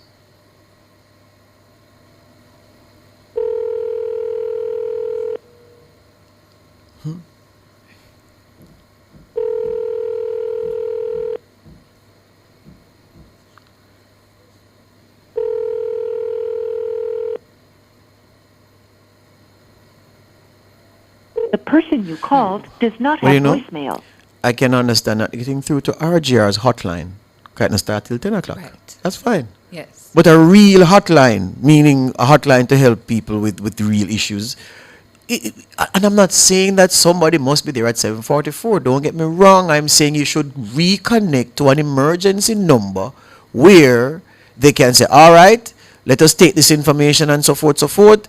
They open at 8. We will call ahead and coordinate so that somebody comes and a team is dispatched or whatever it is, support that you need, that it is provided. It's reasonable to expect that. Yes. Where are the people who man these stations? Where are the people who work in these areas? I mean, no, the obvious thing is to say, call the minister, but does anybody out there reasonably think?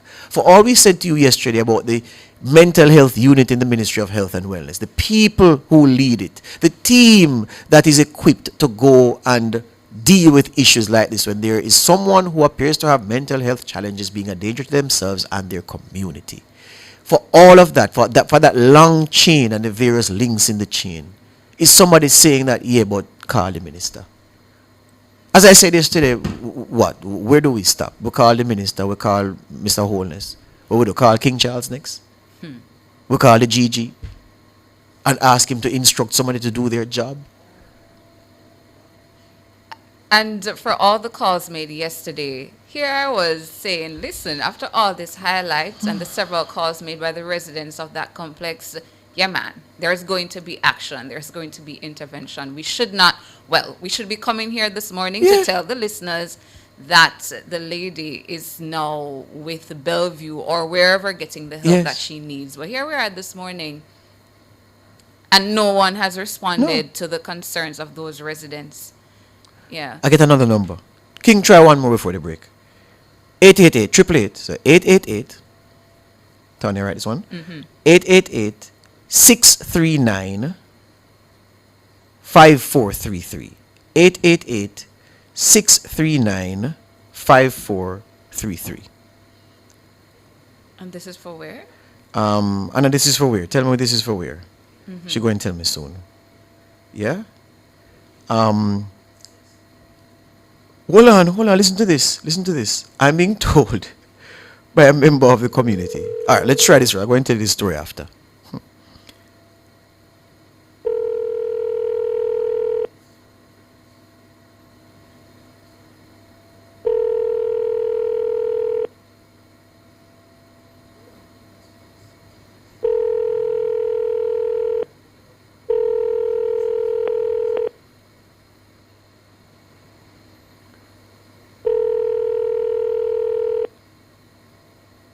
It's another contact for the mental health helpline. So that's another contact number for the mental health helpline. It's the one that's ringing now. Nothing. All right. Make it ring out still, King, because make we hear what comes up at the end. The person you called does not have voicemail. All right. So here's this now, before we go to the break, Mr. King. Quickly. In regards to the 538-1081 number, that's the community mental health number. Yeah? I'm being told that a man once answered and told me that overtime payment has been cut, so they don't really work after hours much.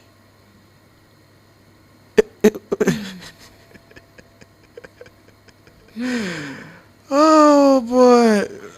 Sir, I'm not joking. I'm reading it here in black and white. The man told the resident that, listen, then cut the overtime, so no two work after hours. Let's take the break. We're going to take the break.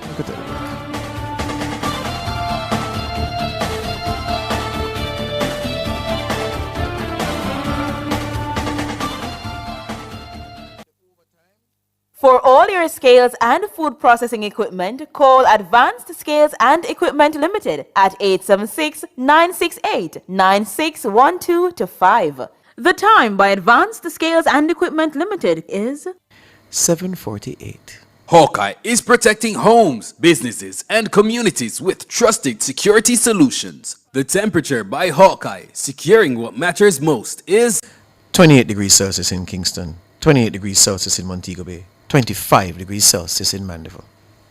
Summer just got cooler, and so did the prices. LG air conditioners are now at lower prices at Active Home Center. 12,000 BTU, 59,997 plus GCT. 18,000 BTU, 85,997 plus GCT. 24,000 BTU, 106,997 plus GCT. And if Bally's your brand, the offer still stands. Buy any Bally air conditioner and get $15,000 to spend on your next purchase store-wide. Conditions apply. Active Home Center. More savings, more choices. Getting ready for back to school is as easy as KB. Shop at Kingston Bookshop from July 13, 2026 to September 5, 2026 for your chance to win big in our back to school promotion. Spend just $5,000 before GCT, shop online or in store, and you could win $200,000 cash, an HP laptop, or a Samsung Galaxy Tab S10. Pick up in store or shop online today. It's back to school the easy way, only at KB. Discover something new. Discover the KB difference. Authorized under Section 58(3) of the Betting, Gaming and Lotteries Act. Tap up online instead. I beg you tap up online instead. Don't bother hold up the lane and waste people time. Beg you tap up online instead. Download the My T-Tag app and have fun to your T-Tag. Anytime, anywhere, any amount I can spare. Just tap up online instead. Tell us work hard for you. Nobody give them more work for you. Don't hold up them time. Just tap up online. Beg you tap up online instead. Get 10 trip in the tag lane free. I saw you have money for dash way. No join the manual line. Tap up online. Beg you tap up online instead. If the mighty tag up it a hurt up your head. Tap up with WhatsApp instead. Send a one text 3553336. Beg you tap up. As a taxi man, every mickle make a muckle. I see him way so BCIC easy pay stay. Having 11 months to pay my car and home insurance, little by little, puts me at ease. Exactly. With my type of business, me not for fret about pay a big money. Yet, always covered. Get as much as 11 months to pay your car and home insurance while enjoying 100% coverage with BCIC Easy Pay.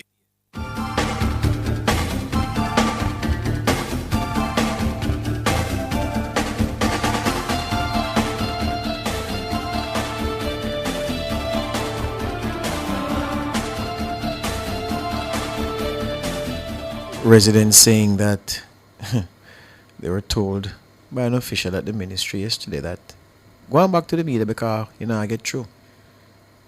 Yeah. We've been trying to find the head of the mental health unit, Dr. Kevin Goldberg, who must be at the International Space Station or somewhere in the Australian outback, far away from technology. He can't be reached. He can't be reached in a moment like this. So, and I don't mean to be alarmist, but with these things you never know. Blood could be spilt. It could be.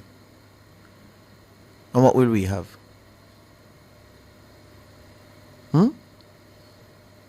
Paper pushing technocrats.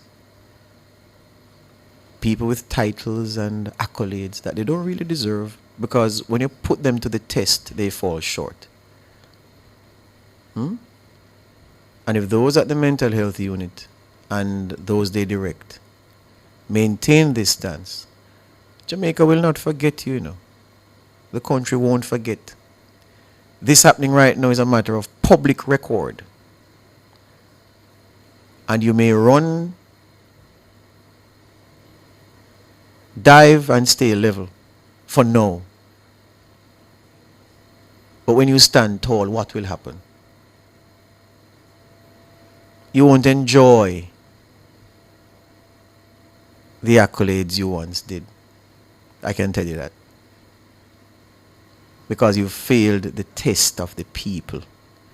So now, Michelle, the only thing left for us to do later on is to call the health minister. See? And we're calling the health minister because those in the system are not doing their work. It is sad and shameful. A friend of mine who works in government messaged me and said, boy, he said, you call in too early. Work don't start until 8:30 and them not open till 9. You're right. You're right. But as you said, George, your issue is not that okay. The time that your door is open is at 8:30 or 9. It's the nature of what your job is. And the nature of the job is that you're dealing with people with mental health challenges who can be triggered and have a breakdown or go off at any point of the day. So what happens when somebody calls a crisis center helpline at whatever hour of the day? You're supposed to have something in the system that says reroute to somewhere else where somebody will answer. The same thing happens with so many other first responders in the country. Either them have a line that works 24/7, or you're rerouted to somewhere else where somebody will pick up the phone and assist you. Why is that not the same thing when it comes on to mental health? I see in the chat here, Ernetta Reed saying, a crisis center has 24-hour service. The office doesn't have to be open around the clock, but someone should answer.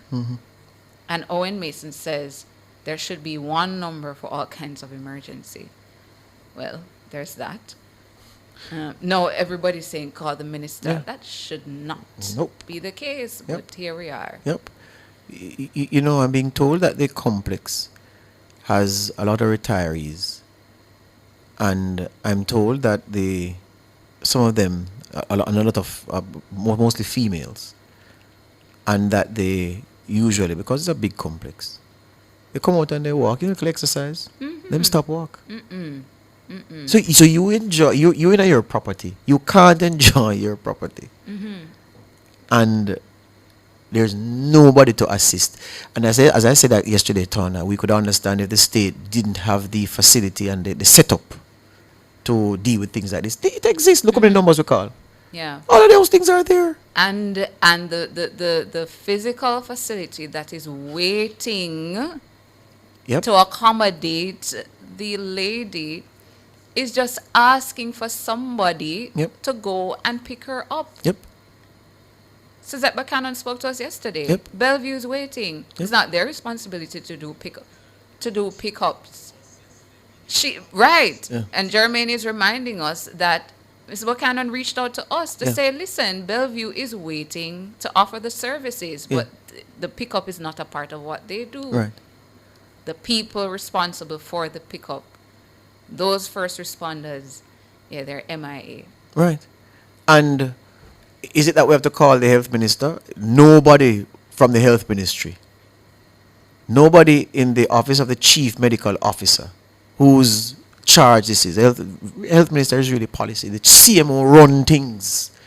And I hear that Dr. Kevin Goldburn works out of the CMO's office. So nobody in the whole Ministry of Health and Wellness has been hearing what's happening and say, boy, we need to do this. We need to do our job. It's not, nobody's begging a favor. We're asking you to do what you are there to do. And we're saying this morning as well, George, come on, guys. You don't sit and wait for something to happen and then you act. You're trying to prevent something horrible happening here, either to her or anybody else that lives in the complex, a child, one of the retirees, anybody. Yep. That's what you're trying to prevent here. Yep. Prevention is better than, well, what would you be carrying really? I mean, somebody could be maimed. It could be fatal. Remember, we showed videos of this lady who needs help walking around with what appeared to be a knife and definitely a machete. Yep. In an unpredictable state. Yep. And 2 mornings now. 2 mornings.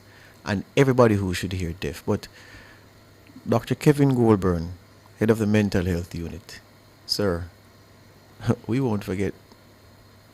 We won't forget. The streets won't forget.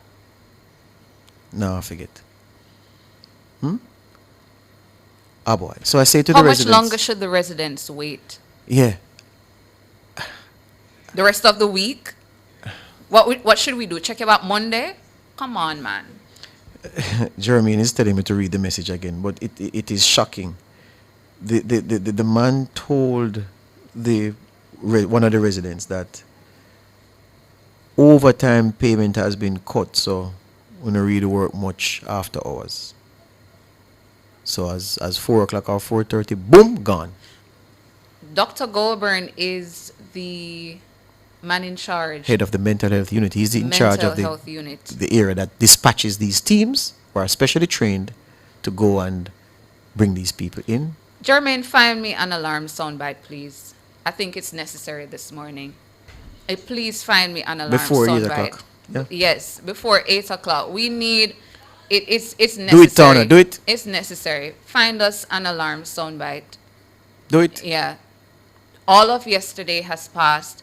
Wednesday morning, almost 8 o'clock. We're not hearing from any of the people who are supposed to be first responders doing their job. The phone lines do not reroute us to anywhere where we can get help. For the residents who clearly need help, who clearly are going through hell, who clearly cannot carry around their day-to-day activities because their safety is at risk. Clearly a woman who needs help. Clearly a facility that is waiting to provide the help. And the people who are supposed to... Thank you.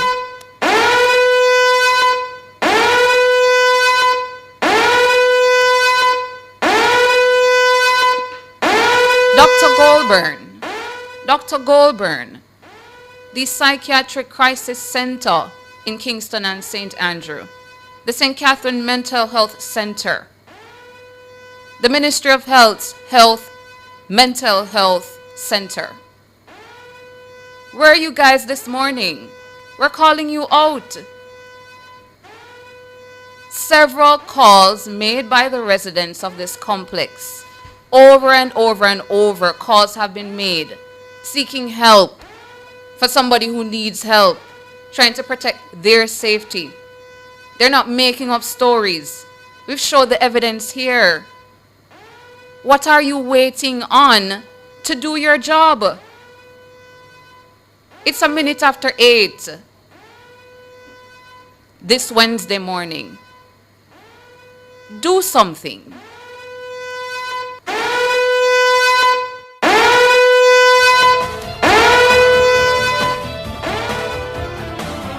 Front Page was brought to you today by ABC Electrical Sales, for a better choice in the electrical business.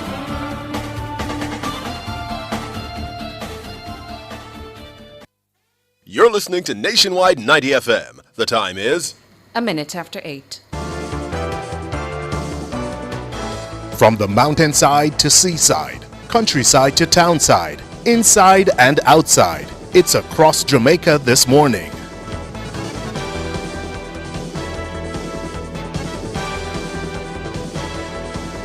Taking you across Jamaica this Wednesday morning, July 29, 2026, in Clarendon and Manchester. Hundreds of students from the primary, secondary, and tertiary levels across both parishes are set to be awarded scholarships and grants to help with their schooling for the 2026-2027 academic year. The awards are being made by Jamalco and Century Aluminum under Jamalco's annual Education Assistance Program. The bauxite and alumina refinery says the total assistance is valued at $23 million. It will be shared among 350 students. Jamalco says the recipients were selected based on academic performance and demonstrated financial need. The students are to receive their commitment letters in a ceremony at Jamalco's Wembley Center of Excellence today, Wednesday. In Manchester, the police have charged a 32-year-old man in connection with the double murder on Caledonia Road in the parish on July 18. He is Romalio Miles of Bonneview Terrace, Melrose Mews, and the parish. Miles faces 2 counts of murder, 4 counts of shooting with intent, possession of a prohibited weapon, unauthorized possession of ammunition, and using a prohibited weapon to commit a felony. The deceased are identified as 24-year-old Denikia Punal of Hearties District, Mandeville, and 21-year-old Sadifa Henry, a delivery man of Marvel Close in Greenville. According to the police, Miles was traveling aboard a taxi with Punal and Henry when, upon reaching a section of the roadway, Miles requested to exit the vehicle. Shortly after he exited, several explosions were heard. It was later discovered that Punal and Henry had been shot. They were pronounced dead at hospital. The incident happened around 7:30 p.m. Miles faced an identification parade on July 25. The Agricultural Protection Branch of the Jamaica Constabulary Force says it's been conducting routine inspection of abattoirs across the island in an attempt to reduce the incidence of agricultural crime. Head of the Area 5 APB unit, Inspector Robert Robinson, says the personnel have been visiting abattoirs daily. Robinson says the goal is to sensitize, engage, and disseminate information to ensure alignment with various laws that govern food and food handling establishments. He says APB team checks for food handlers' permits, butcher's licenses, associate butcher's licenses, among others. The APB says it uses body cameras in the operations and relies on the Jamaica Eye network to track movements of livestock and crops. The branch is seeking to add drone technology to that arsenal. Meanwhile, commanding officer of the APB, Senior Superintendent of Police Oral Pasco, says that 24/7 monitoring of the major roads has been successful in curtailing the trade of guns for meat with other Caribbean islands. That's it for Across Jamaica for this Wednesday morning.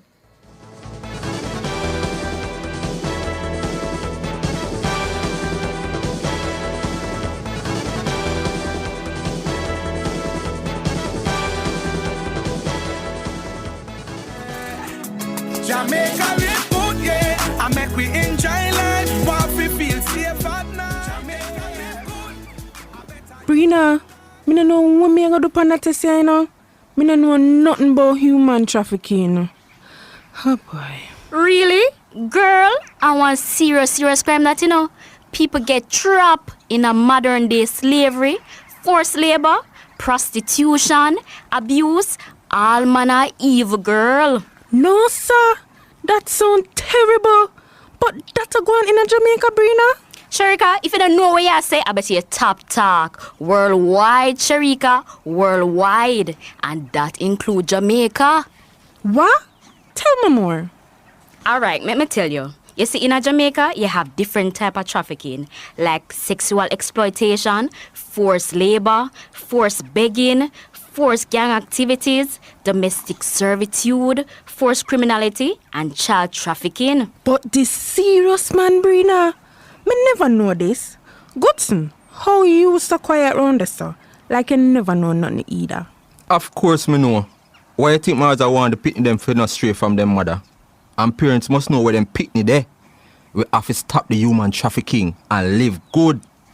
True, you know. You always a talk about the human trafficking thing for real.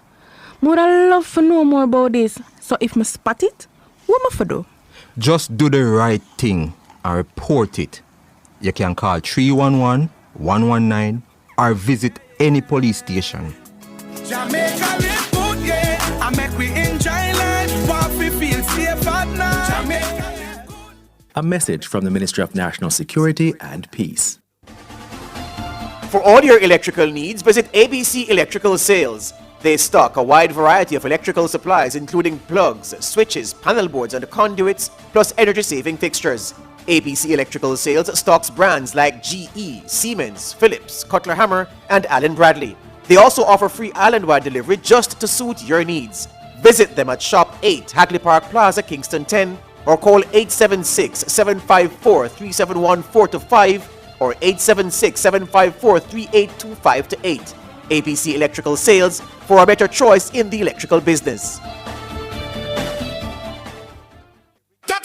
Tap up online instead. I beg you tap up online instead. Don't bother hold up the lane and waste people time. Beg you tap up online instead. Download the Mighty Tag app and have funds to your T-Tag. Anytime, anywhere, any amount I can spare. Just tap up online instead. Tell us work hard for you. Nobody give them more work for you. Don't hold up them time. Just tap up online. Beg you tap up online instead. Get en trip in the tag and free. That's why you have money for dash way. No join the manual line. Tap up online. Beg you tap up online instead. If the Mighty Tag up it a hurt up your head. Tap up with WhatsApp instead. Send a one text 355-3336. Beg you tap up. Hey, turn up to 25. Turn up to 25. Could I drive out fresh in a MG ride with a staycation all inclusive flex? Yeah. I touch a million cash. Yes. Smart TV, PS5, and home upgrade. Turn up your winnings this summer with Digicel. Sign up or switch to postpaid or Digicel Plus. Buy a SIM. Top up with 5 bills or more. Buy a 7-day plan or higher. A smartphone deal or just pay your bill. Authorized under Section 58.3 of the Betting, Gaming and Lotteries Act. Promotion period June 24 to September 5, 2026. Visit DigicelJamaica.com for terms and conditions. Fit Nation is brought to you by Express Fitness 24/7. Your goal is our mission.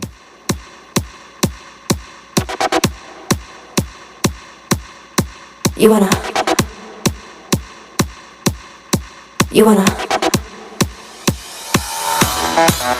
hot body? You want a Bugatti? You want a Maserati? You better work. You want a Lamborghini? Sip martinis, look hot in a bikini. You better work. You wanna live fancy, live in a big mansion, party in France. You better work. You better work. You better work. You better work. Now get to work.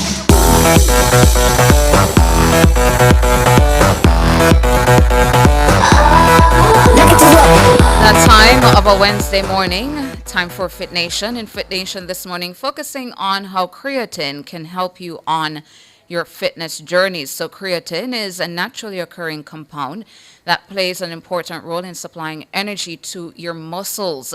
It helps your skeletal muscles contract and provides a steady source of energy, particularly during high-intensity exercise. About half of the creatine your body needs each day comes from your diet, mainly from protein-rich foods such as red meat, seafood, and animal milk. The other half is produced naturally by your liver, your kidneys, and pancreas. Approximately 95% of your body's creatine is stored in your skeletal muscles, where it's used during physical activity. The remainder is distributed to the heart, brain, and other tissues. To explore more about the benefits of creatine and how it works, here is nutritional consultant and PhD researcher Richie Kerwin from the MyProtein YouTube channel.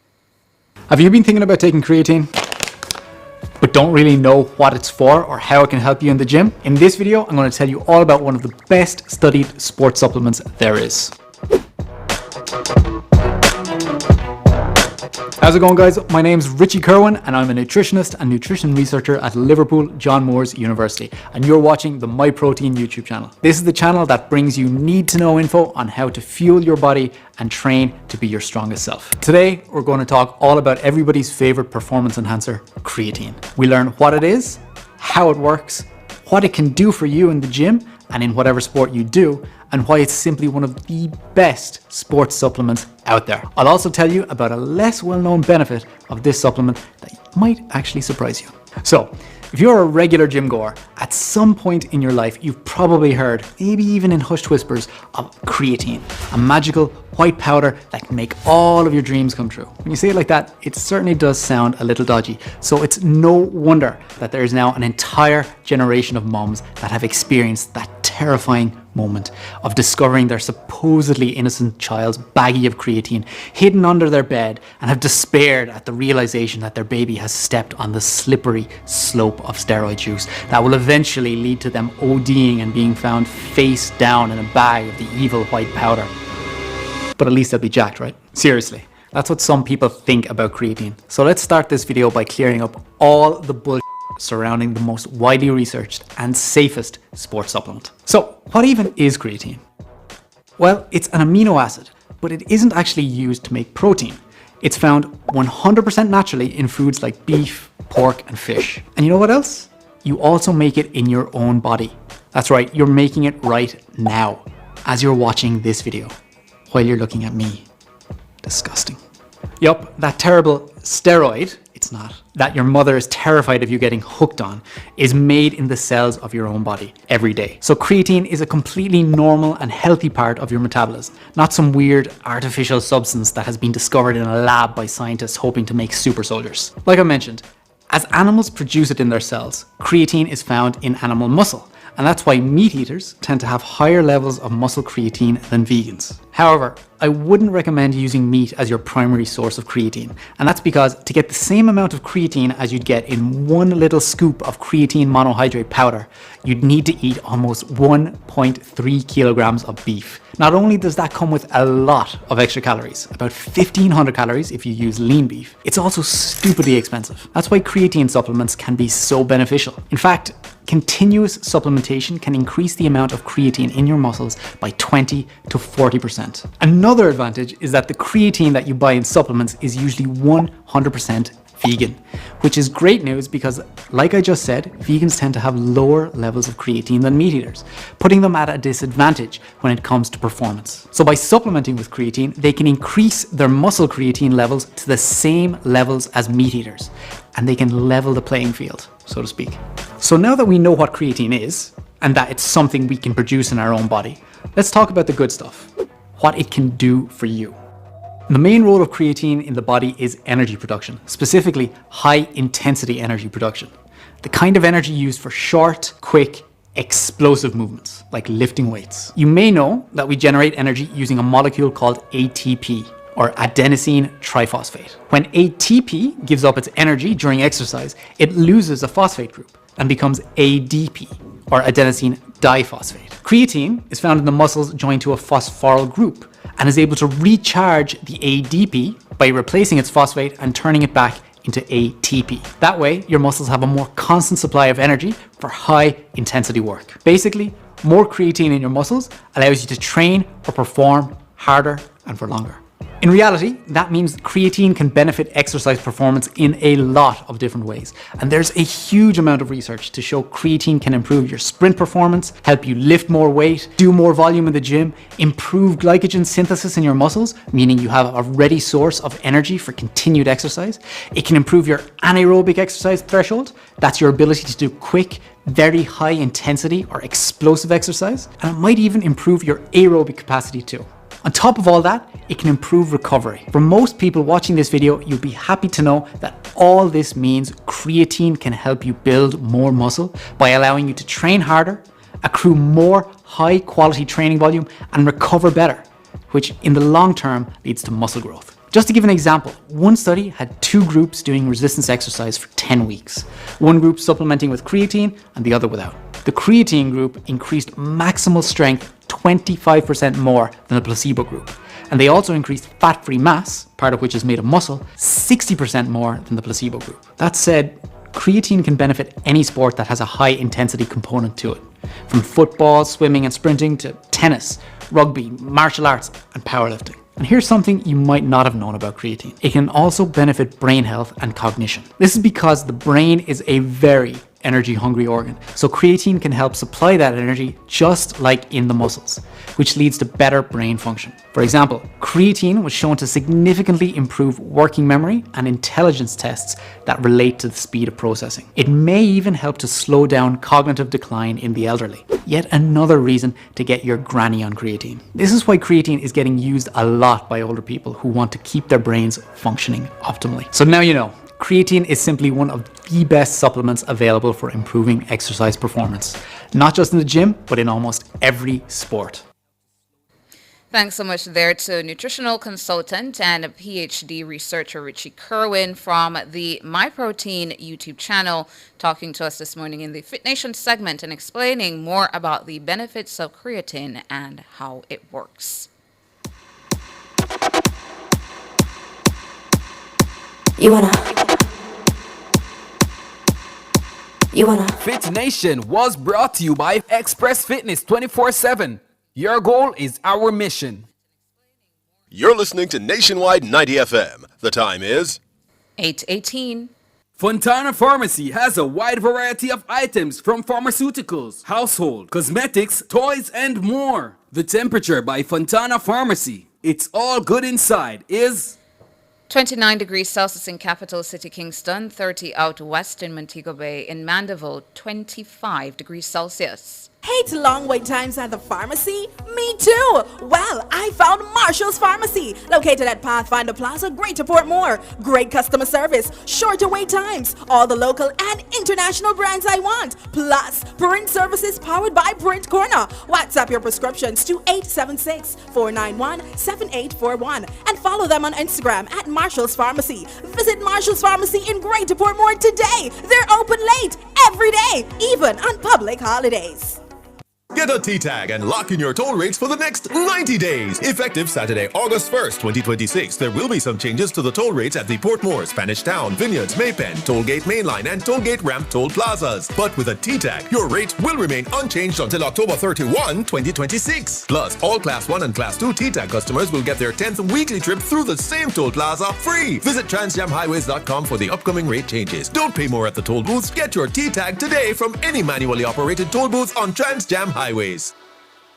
Remember the first time, the first glance, the first touch, and rediscover that feeling. At Couples Resorts, every stay feels like the first time all over again. Escape to a couples-only, all-inclusive paradise with gourmet dining, premium cocktails, and unforgettable ocean views, all included. Jamaican residents can celebrate with exclusive rates from $405 USD per night, valid through April 30th. Visit couples.com/residence. Couples Resorts, like the first time, every time.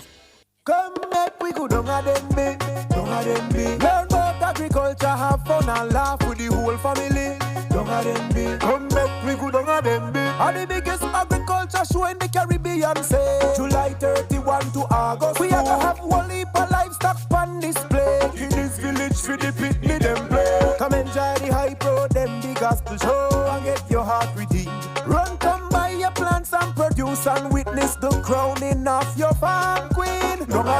Admission adults 1,500, children 600.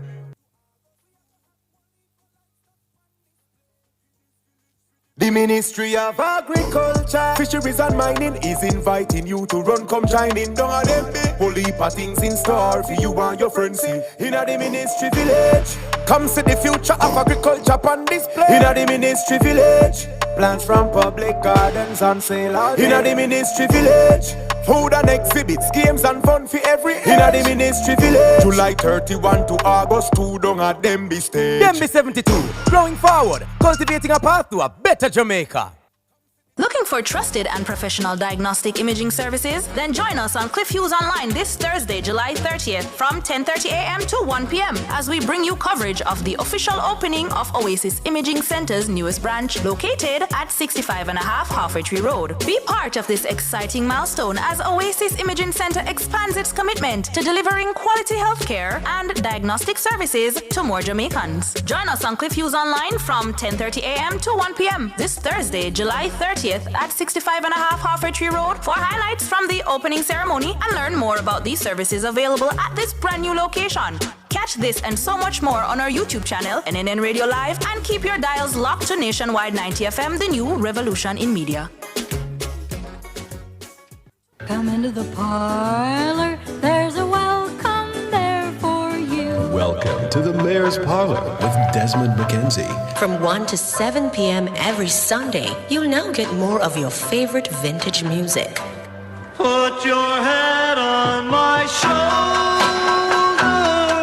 Nationwide 90 FM will transform your Sunday into a musical time machine that will take you way back. Come on, let's go back in time. This magic moment. Journey into yesteryear with Desmond McKenzie in the Mayor's Parlor. I've got the music to jog your memory and make you smile. Put your sweet lips a little closer to the phone. Sit back, relax, and enjoy the best in vintage music. Come into the Mayor's Parlor every Sunday between 1 and 7 p.m. here on Nationwide 90 FM, a revolution in media.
Welcome back to Nationwide this morning. So many of you in the chat commenting on this matter we're dealing with. And George, do you, based on conversations you've had offline, Had a few. yes, do you feel a little bit more comfortable or optimistic that something will be done today? Yes. There's a particular conversation I had, and I coordinated some contacts and so forth. So I think there'll be some movement, some positive development today. Don't know what time today. It doesn't really matter as long as it happened today. Yeah. Yeah. Yeah. I'm comforted by some conversations. I don't want to say who I spoke to yet, but yeah. And it wasn't the minister, just to make that clear. Yeah, people who aren't the ones that you would go to firstly for this. They have said, but boy, since it is that nobody not answering, we need to step up in the chain and they're trying to coordinate to see what they can do. I'll leave it at that. Right. Tangible. Well, Leroy Ortiz, you heard what George said just now. So we'll certainly come back here and update you guys later on or tomorrow morning on what progress has been made in relation to getting the lady some help. But our first call of the morning is Jennifer. Good morning, Jennifer. Tona, Good morning. I just wanted to say to you guys, have you ever tried getting any government agents in Jamaica? Yes. I've been listening to you from yesterday. And one day I tried to call St. Anne's Bay Hospital. And I called for 2 days straight and nobody answered the phone. It just rang. It just rang and rang and rang. And it happens to every single government agency, bar a few. Like places like the stamp office or somewhere like that. Other places you call, the numbers just ring. I don't know why they have people there, the NIS office, and any of them. It is bad. I just wanted you to, I know this is an emergency, but I wanted you guys to know it's a common thing. You get nowhere in this country when you try to call a government department. Yeah. And sometimes when you do get somebody, then you're told to hold. To call somewhere else. Call And then somewhere you else. hold and you hold and you hear music, Yes. And then the call is just disconnected, and then when you try to Yeah. call back, nobody answers. Even the police stations. Yeah. And then sometimes you Anywhere. call and it makes it seem as if you're pulling teeth or you're bothering somebody. Yeah. And this Do is you your know job. people are resorting to trying to have mobile numbers for people that they can reach easily. Right. It is bad, Tona. It's bad. Because nobody answers the office number. No, and you're being paid to do a job. You know, I just wanted to say this because I realize the difficulty of the situation with the lady and how horrible it must be for the residents. But this is not a new thing. A lot of people will agree with you this morning, Jennifer, including me. All right, thank you. I just wanted to let you know it's bad. Yeah. Thank you so much for your contribution. Yeah, I don't know if they need to do something about, you know, have one person or a couple people in charge of answering phones. I don't know. You know? Thank you. All right, Jennifer. Good. Fergie, good morning. Yeah, good morning, John and George. Well, you cried this morning, but this is an ancient thing, you know. In government offices, traditionally, listen, my first real job was with government, and I can tell you, how many years ago? 1964. Okay? After leaving school, right? And I'm telling you that this situation where most government officers believe they can do as they like and you can't fire them because most of them get them job through links, you know? And it's a sad thing. There's very few conscious people, or I call it black people. We're not conscious. We treat each other like dogs, you know? No sense of, responsibility and trying to help each other. And that last call that sum up most of the things I have to say, you know? It takes something special to sap me of my enthusiasm. But I must tell you that this whole episode, I just feel despondent, like I lose hope in the country. Well, I can tell you, right now I have a problem. I'm 81, you know. And, all of my, it's only one of my child, one of the children that I have, decided to stay in Jamaica. It's as bad as America is, you know, if you pay them tax, you don't have a problem, but they have more hope. Yeah. And it's sad, you know. Why? I got many opportunities to migrate, and I refuse, right? And I can't talk, you know, because I have been through FinSac, and it's a mental health. Yes. I think I went close.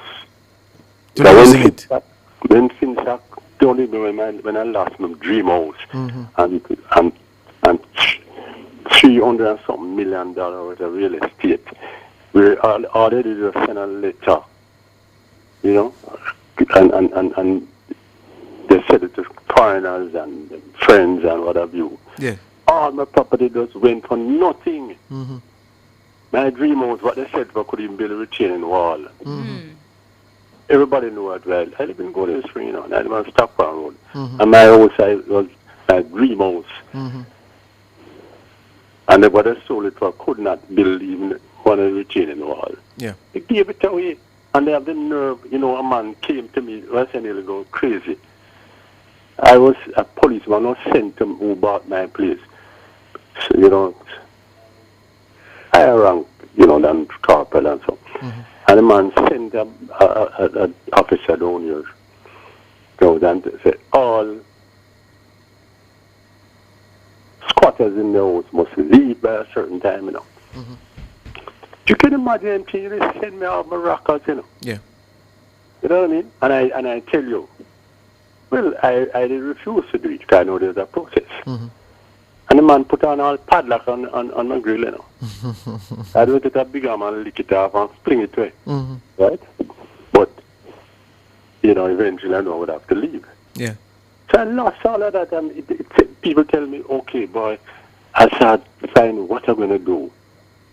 I started try drinking, but my stomach couldn't take it. You know, after half cure, I was out. You know? Yeah. And people come with all sort of solutions. A good thing never tried the third one. Yes. They wanted to try some weed, and that would have knocked me cold. Right? So I'm saying I've been there, and I am telling you, we need to take a new look in Jamaica how we deal with people and deal with each other. That's right.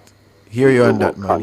You speak right. truth, sir. Thank you this morning for the contribution, and I'm happy that you weathered the storm, sir. Yes, man. And the last time I spoke on Cliff Graham, I was breaking up, you know. Yeah. And I realized that, listen, I stopped talking about Pinsack, you know. Millions go down the drain. Yeah. But I just make it go on, you know, and I just go and live, you know. Yes, sir. Yeah. And do the best I can. God bless me, I can still, I'm not hungry. Yes, you know? man. All right. Respect. So we need to take things more seriously. All right. All right. Thank you. Thank you for the call. Break time. Back with more after these.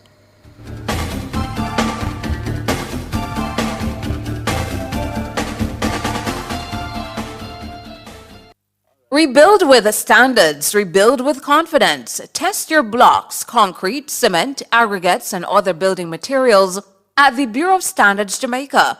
The BSJ, building a nation, test by test.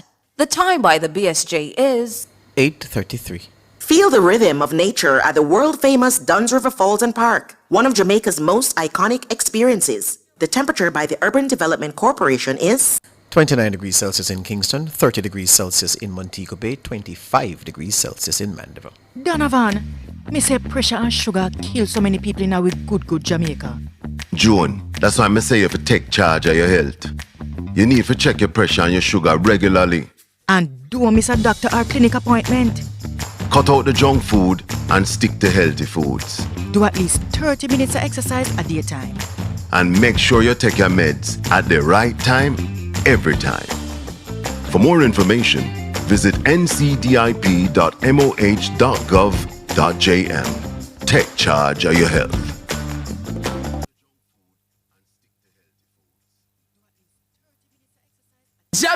Jamaica, attention everyone, worldwide, the wait is over. Your queen diva, Miss Kitty, is back on Nationwide 90 FM, and you're invited to be part of the biggest media comeback of the year. Join me Monday, August 3, from 1 p.m. to 5 p.m. at the Halfway Tree Transport Center for the grand return of Mrs. Kitty Live. Or is it Miss Kitty Live? You gotta be there to find out. Come and enjoy the live broadcast, music, giveaways, sponsor activations, and the electric atmosphere that only yours truly can generate. Bring your friends, bring your family, and come celebrate this historic occasion. Or might I say, this auspicious occasion. Mrs. Kitty Live! Or is it Miss Kitty Live? Whichever way, you don't know it will go on. Monday, August 3, 1 p.m. to 5 p.m. The Halfway Tree Transport Center. See you there. Radio Nice again. One Miss Kitty on the app.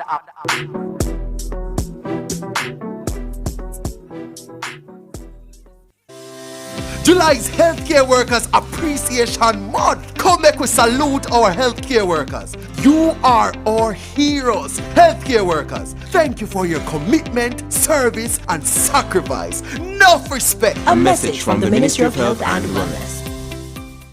Looking for trusted and professional diagnostic imaging services? Then join us on Cliff Hughes Online this Thursday, July 30th from 10:30 a.m. to 1 p.m. as we bring you coverage of the official opening of Oasis Imaging Center's newest branch located at 65.5 Halfway Tree Road. Be part of this exciting milestone as Oasis Imaging Center expands its commitment to delivering quality healthcare and diagnostic services to more Jamaicans. Join us on Cliff Hughes Online from 10:30 a.m. to 1 p.m. this Thursday, July 30th at 65.5 Halfway Tree Road for highlights from the opening ceremony and learn more about these services available at this brand new location.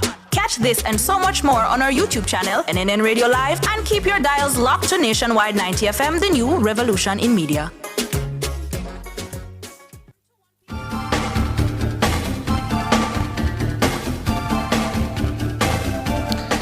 Chris is online. Good morning, Chris. Morning, George. What you do? I am good. Talk to good, me. you know.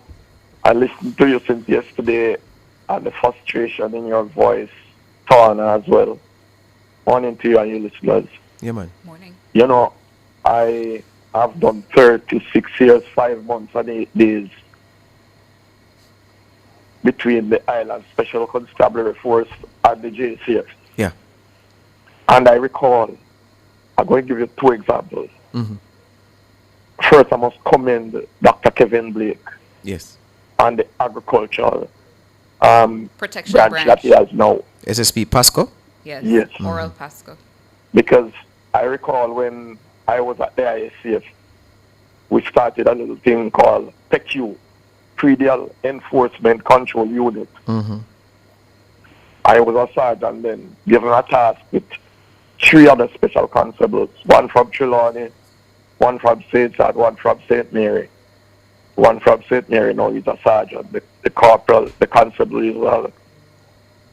is a corporal now in Trelawney. In year 1 at the crime.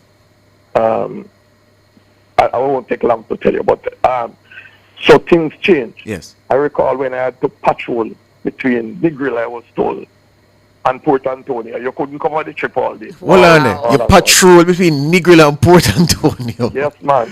And the whole island that? Hold on, no, man. Yeah. We operated out of St. Anne. Eh. So you'd pick a area. I was the team leader, so I'd pick a area and say, we're going down to Trelawney today. Mm-hmm. And we operated through there.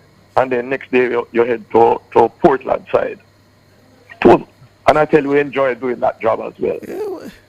Enjoy doing it. Because the chief, you understand? You couldn't cover the whole patrol zone in one day. No, man. So we started there, and it was taken serious. It is taken serious now by this commissioner. Yeah, man. Because there was something that was just put to the special constable. I remember in Clarendon one time, a regular sergeant saw a woman selling at a certain place. Mm-hmm. Went back to the station, tell the special sergeant, the woman again, Yeah. you must go down and take up the vendor out there. And she said, you're the police, you can't move him too. And she was charged for disobeying the regular police not to prosecute the lady. Yeah. Come now to this, fast forward to this lady here now, up at Red Hills Road. Yes. I recall then there was a bus that came from Bellevue with some health workers, and they would pick up 3 special constables at the Amman Barracks. Yes. And they would travel between St. Catherine and St. Thomas, Yeah. Kingston. And they would treat with these kind of people. Take them to Bellevue, and they would be treated. Mm-hmm. So probably we want a revolution similar to the agriculture branch. Yes. I see the point you're making. I see the point. I see the connection now. Yeah. Yes, it is too frustrating. Yes. You understand? People don't see these as important. And whilst I listen to that lady from Bellevue speaking, Yes. join the line, we are to do this, we are to do that, they need to go back to those days Yes. when they would drive out every morning at 8 o'clock. That Yeah. bus would come in. Yeah. Like clockwork.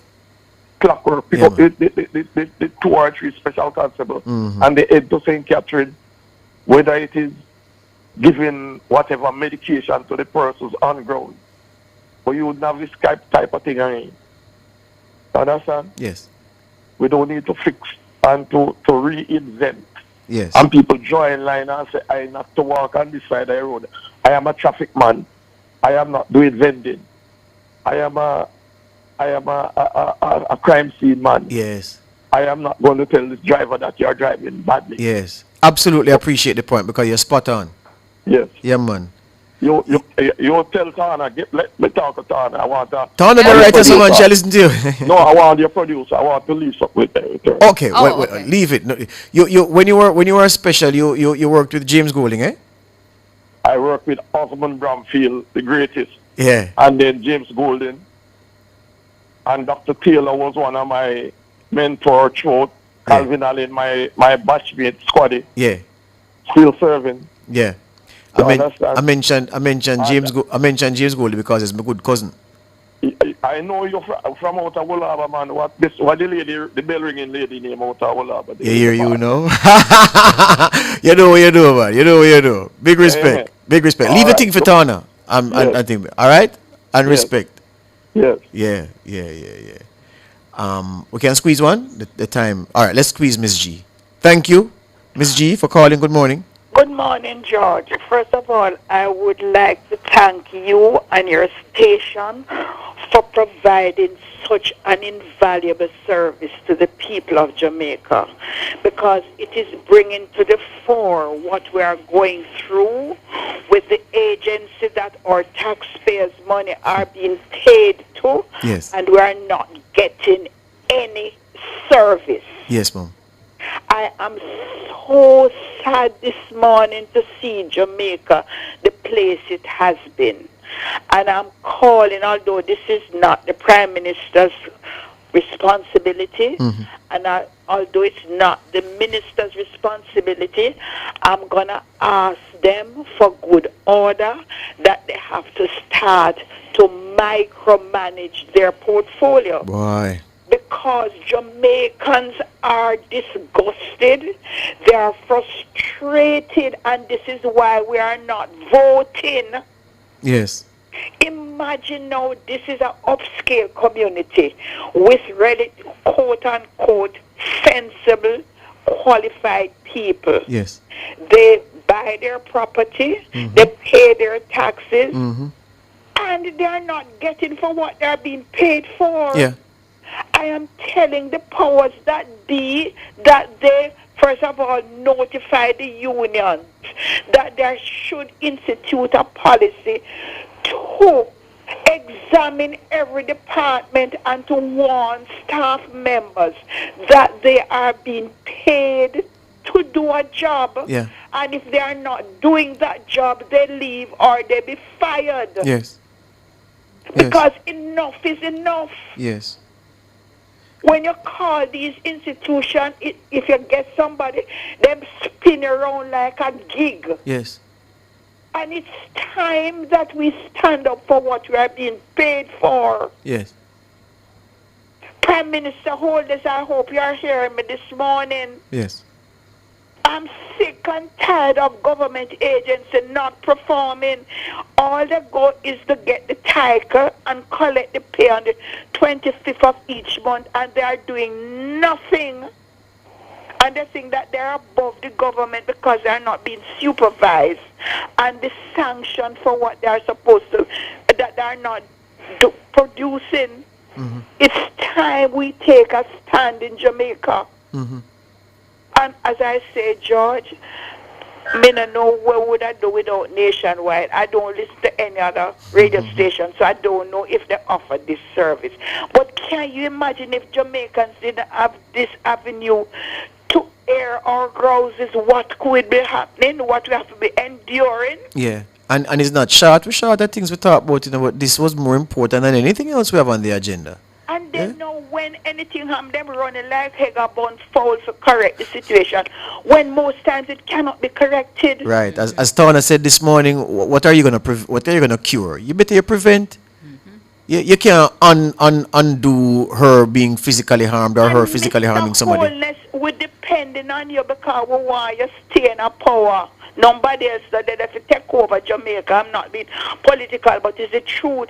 But you have to fine-tune ways to get people to do their jobs.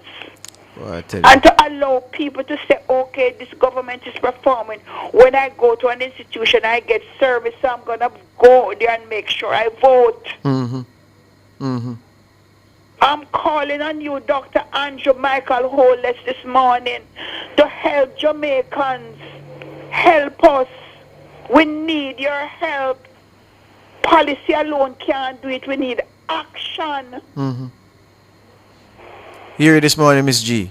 Okay, George, and thanks so very much for listening. You're welcome. You're welcome. Bye. Yeah, man. Yeah, man.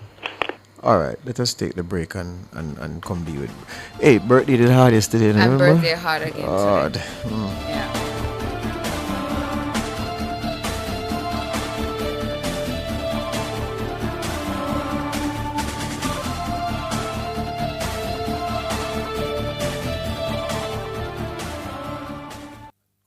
You're listening to Nationwide 90 FM. The time is 8:46.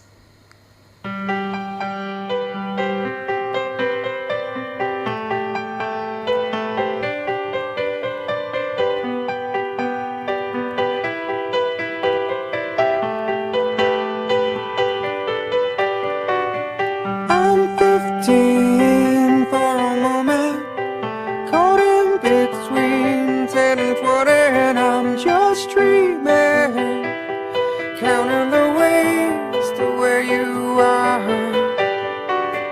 I'm 22 for a moment, and she feels better than ever, and we're on fire, making our way back from Mars.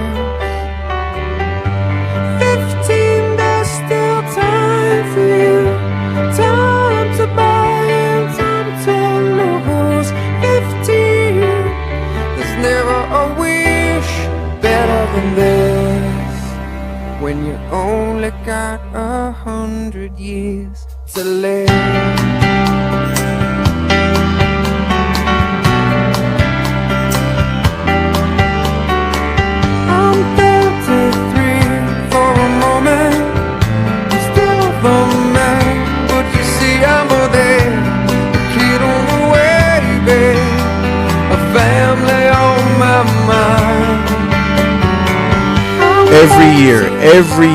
Every year, Elon Parkinson wants this song played on this day, his birthday. Today is July 29, 2026. July 29 is the day Elon Parkinson was born 65 years ago. Elon, why Georgia do you say? I'm afraid. Good morning, Elon Parkinson. Good morning to you wherever you are, my friend. Happy birthday to you. Happy birthday for all of those celebrating Elon Parkinson. Headlines that list this morning. He's a top look, and we wish him all the very best. He's the chairman of the advisory board of JIS now, and he works out at Petrojam. Elon Parkinson, all the best to you, sir, as you celebrate the birthday today. And you pick song for yourself, so listen to some of the tune, my youth. And I'm just dreaming, counting the ways to where you are. I'm 22 for a moment, and she feels better than ever, and we're on fire, making our way back from Mars. 15, there's still time for you, time to buy and time to lose. 15, there's never a wish better than this, when you only got 100 years to live.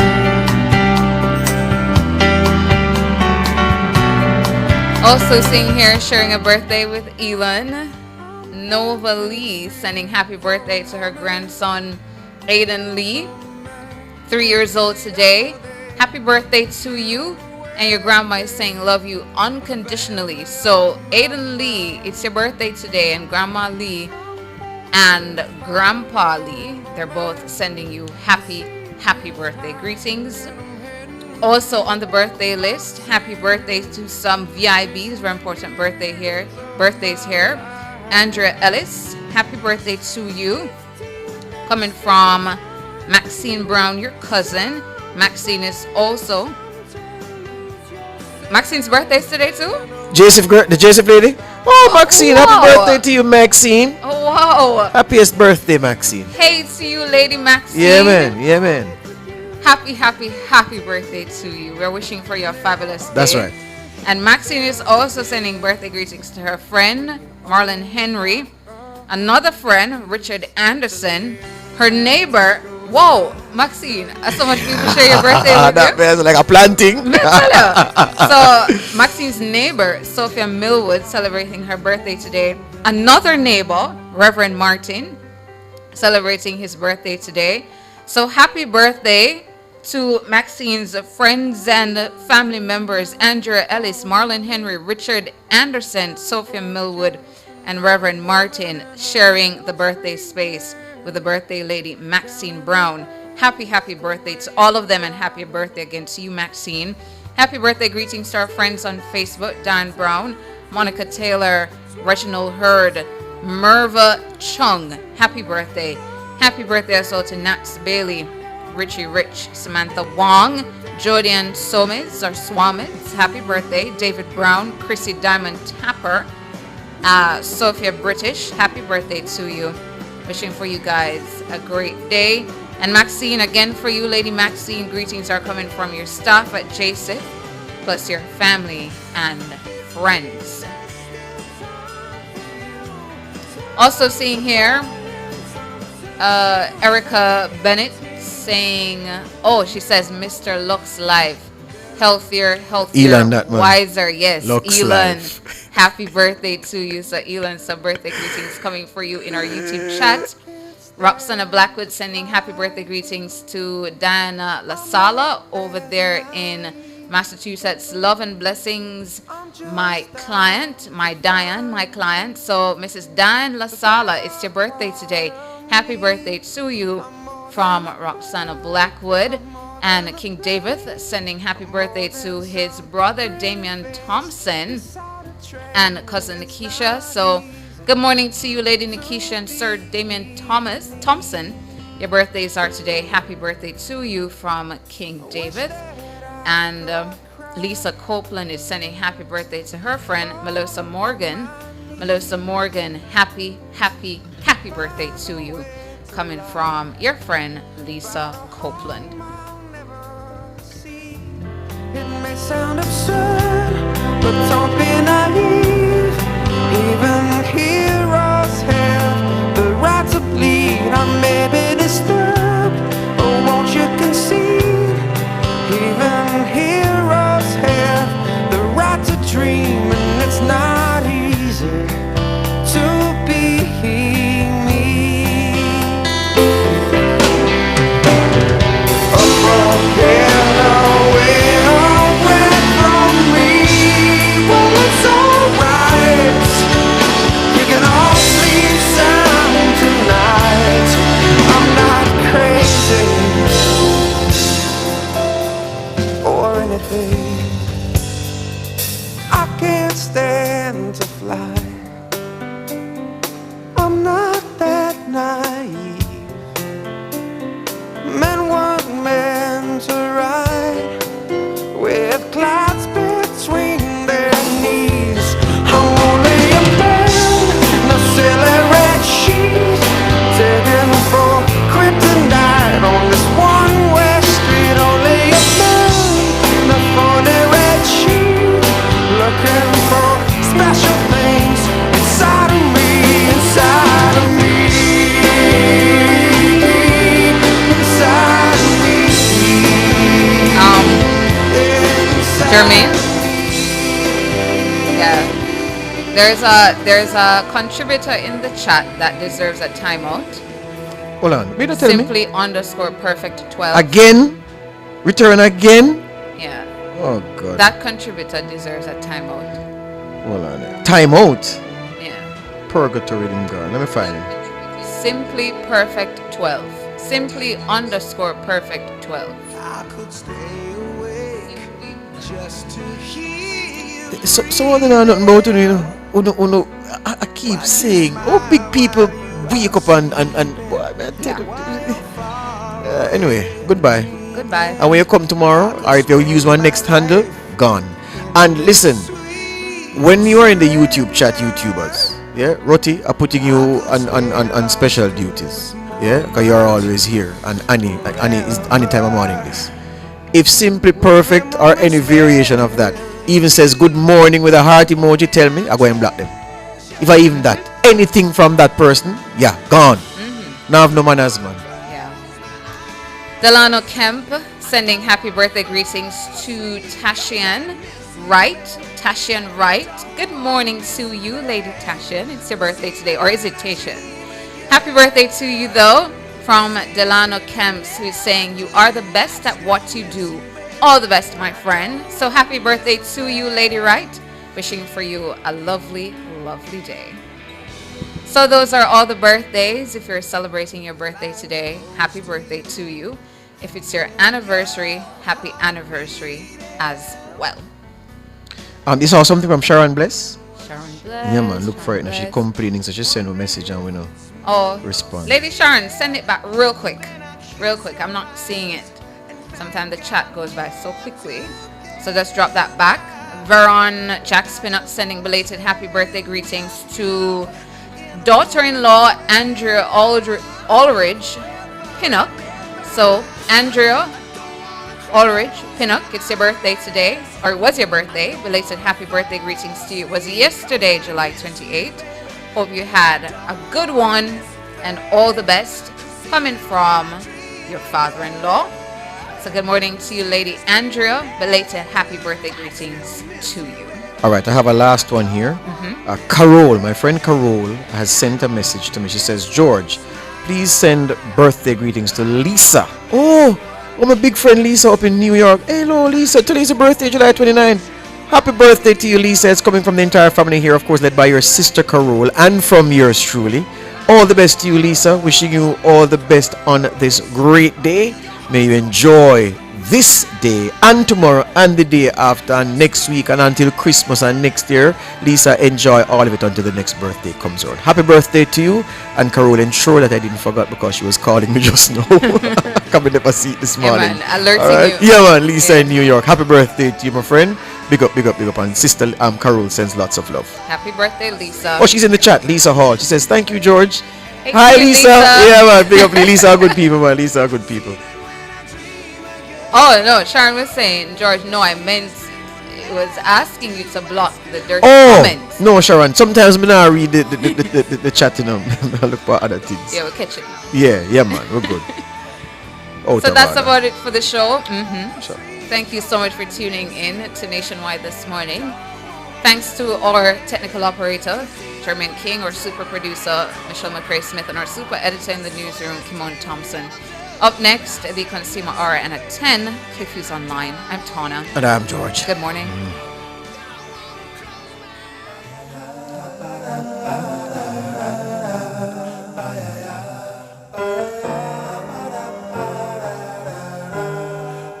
You've just heard Nationwide this morning on Nationwide 90 FM. There used to be a gray tower alone on the sea.